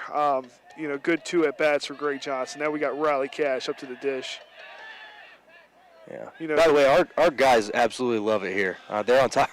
they're right there. They're right down there, and they're just. I mean, they're loving it. They love being here. They love supporting Yeti baseball and just having a good old time. First pitch in from Joe Ruffalo. It's a ball inside to Raleigh Cash. Yeah, that's huge, and we definitely hope they can come out for a couple more games in the series as we play tomorrow night. So if you're listening, we'll have another broadcast. Game 2 is tomorrow at 6:30. We're taking a day off Thursday for an off day. Game 3 is Friday night, 6:30. Game 4 is 1 o'clock Saturday, and Game 5 is 2 o'clock on Sunday for all the churchgoers out there if you want to make it out to Kings Mountain High School. All games are 7 innings, free admission into the ballpark. As Joe Ruffalo sets. Oh, ball high to Raleigh Cash. He ducked out that one. Yeah, all of our guys so far, they have great things to say. They just, as soon as we got done meeting up here in between innings, they were like, Coach, I could really see myself playing for this team. How they like the broadcast? They love the broadcast. Yeah, this is something that you're not going to get at most JuCos. So that was another selling point. As soon as we had recruits on campus, I mean, obviously that was the first place we took them. On every recruiting visit. And we're fortunate to have a broadcast studio on campus. But I'll be honest, the relationship, having meeting a good friend of mine now with Philip Russ and having him introduce me to Kevin here with KTC Broadcast has been huge. And if it wasn't for KTC Broadcasting, this would not have happened tonight. So we like to thank Kevin Hastings, everybody at KTC Broadcasting for bringing this live stream to you. And we keep the relationship going. And if you're listening out there and want to sponsor this, that would be huge moving forward. We got a fly ball out to right center. All right, called off. Right fielder caught that. Is that Tico out there? Yep, that is Tico Pereira out there right field caught. So that's 2 outs right now for Joe Ruffalo on the bump and Team Dawson. I wasn't sure he had his hoodie up a little bit. Yeah, it's not Miami right now. So not Miami. So that's going to bring up Caleb Adair from Georgia up to bat right now with runners at second and first. We have Dylan Beaver on second from Burns High School and Greg Johnson from Buford High School at first base. So, I was talking a little bit earlier on our commitment board. We got guys going to, Tennessee, Alabama, Wake Forest, UNC Wilmington. I know 2 of our post-grad guys, one of them's going to Old Dominion, and one of them's going to Elon. That's kind of the Elon biggest. commits here tonight. Yeah. Yeah, Sam's down there. Yeah, that's huge. And that's one thing, too, and we try to explain to kids, the 4-year process, if you're 21 right now and are not getting love, you really need to look at the JuCo or the post-grad option. It's the biggest thing you could possibly do right now is just reach out to some JuCos, and I challenge all of our kids, and I challenge anybody else out there right now. Go find schools you've never heard of and see if you like them. They may not be in the the area that you've never heard of or whatever, but check out the schools, see if you might like them, and all of our guys have they've found 5 new schools within the past week, and I challenge them to do the same thing next week. Even myself, not trying to throw any shade or anything like that, but I've never heard of Transylvania University up until this year. But now you know where they are. And I looked them up, and they have a solid program, and now I want to build a bridge between, build a pipeline for them and our players and stuff like that. So it's always fun, learning new schools and everything, and trying to build and network between. Right, I think that's huge for you, going to camps and stuff too, learning different coaches. Yeah, no doubt. It's a ball in the dirt to Caleb Adair from Joe Ruffalo. Yeah, and I think all of our players have found something different with it. Some of them are all right, I'm finding schools in Vermont that I've never heard of, and I'm like, that's great. Reach out to them. See, that you like the program. Reach out to them. And that's one of the things too. If you have the resources, I was talking about this with a buddy of mine as Joe Ruffalo goes through his windup, through the set to the pitch. That's a called strike. It's tough right now. If a kid's out there, he's listening, and you just don't have the resources to get to a school, do what you can between, your high school coach, find that person in the community that can help you, attain your goals. And the reason I say that is because, not everybody has access to play travel ball and all that kind of stuff. So whatever you can do to make your dream happen, talk to your local JuCo coach in the area. See what he can do to help you too. Pitch to Caleb Adair. That one's through. That one's through to the left fielder. Play at the plate. Oh, he got him. He got him. And that's That's a heck of a play. That's a heck of a play with that young man out there. That's Mason Dugas. The fireman. The fireman coming up with the throw from left field. So Team Dawson with the big victory tonight, going 1-0 to start the Yeti World Series. So if anybody looked at our poll earlier today, the big portion of Yeti Nation thought Team Greisman was just going to roll through this thing. And the 5-0 chants earlier tonight are really dismissed because Team Dawson has come to play. So kind of closing thoughts on this game, Coach. You've been here most of the game. What did you kind of think? It's going to be a well-fought battle. I mean, it looked like Coach Dawson was going to kind of take it away there for a minute. But I think this is going to be a close-fit battle. I think it's going to be I think what it's going to come down to is who could step up on the mound. I really do think it's going to come down to who can outduel the other pitcher. And it might be a starting pitcher, it might be a relief pitcher that comes in 2 or 3 games. But I think your MVP and how this series is going to roll out, it's going to rely on pitching. So if you're listening and still tuned in, tomorrow night's starters are going to be Nate Roof for Team Greisman coming from Lexington, South Carolina, way of North Greenville. The game 2 starter for Team Dawson is Cole Curtis coming in from Douglasville, Georgia, way of Alexander High School. So it's going to be a huge matchup.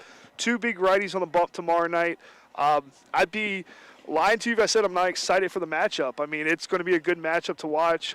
Definitely like watching the pitching duels that we have here in this World Series. But, if you're out there listening and you're coming out this weekend, please support, these young men. And we'll be honest with you, being a first-year program, nothing's free. So anything you can do out there, sponsorship-wise, we are building a new athletic complex. If you want to put your name on a sign or like I said, if money's not a thing for you and you just want to talk to our team or, give your time, trust me, we can put you to work. So whatever you can do, please let us know, ladies and gentlemen out there. But from everybody from the KTC broadcasting crew, myself, Coach Hyatt, who just joined us, and all the pitchers who joined us tonight. And support Yeti Baseball. Absolutely. Coach Ernie was on here earlier. We like to thank everybody. But you got 4 more games. Listen to me. I'm having Coach Dawson, Coach Greisman do all the stuff on the field, and Coach Sherrill's down there kind of make sure everybody gets everything they need. So for me and the gang, we'll see you tomorrow night, 6:30 first pitch with Cole Curtis. Cole Curtis and Nate Roof going tomorrow night. So we'll see you guys from KTC Broadcasting. Thank you. Hey, go Yetis.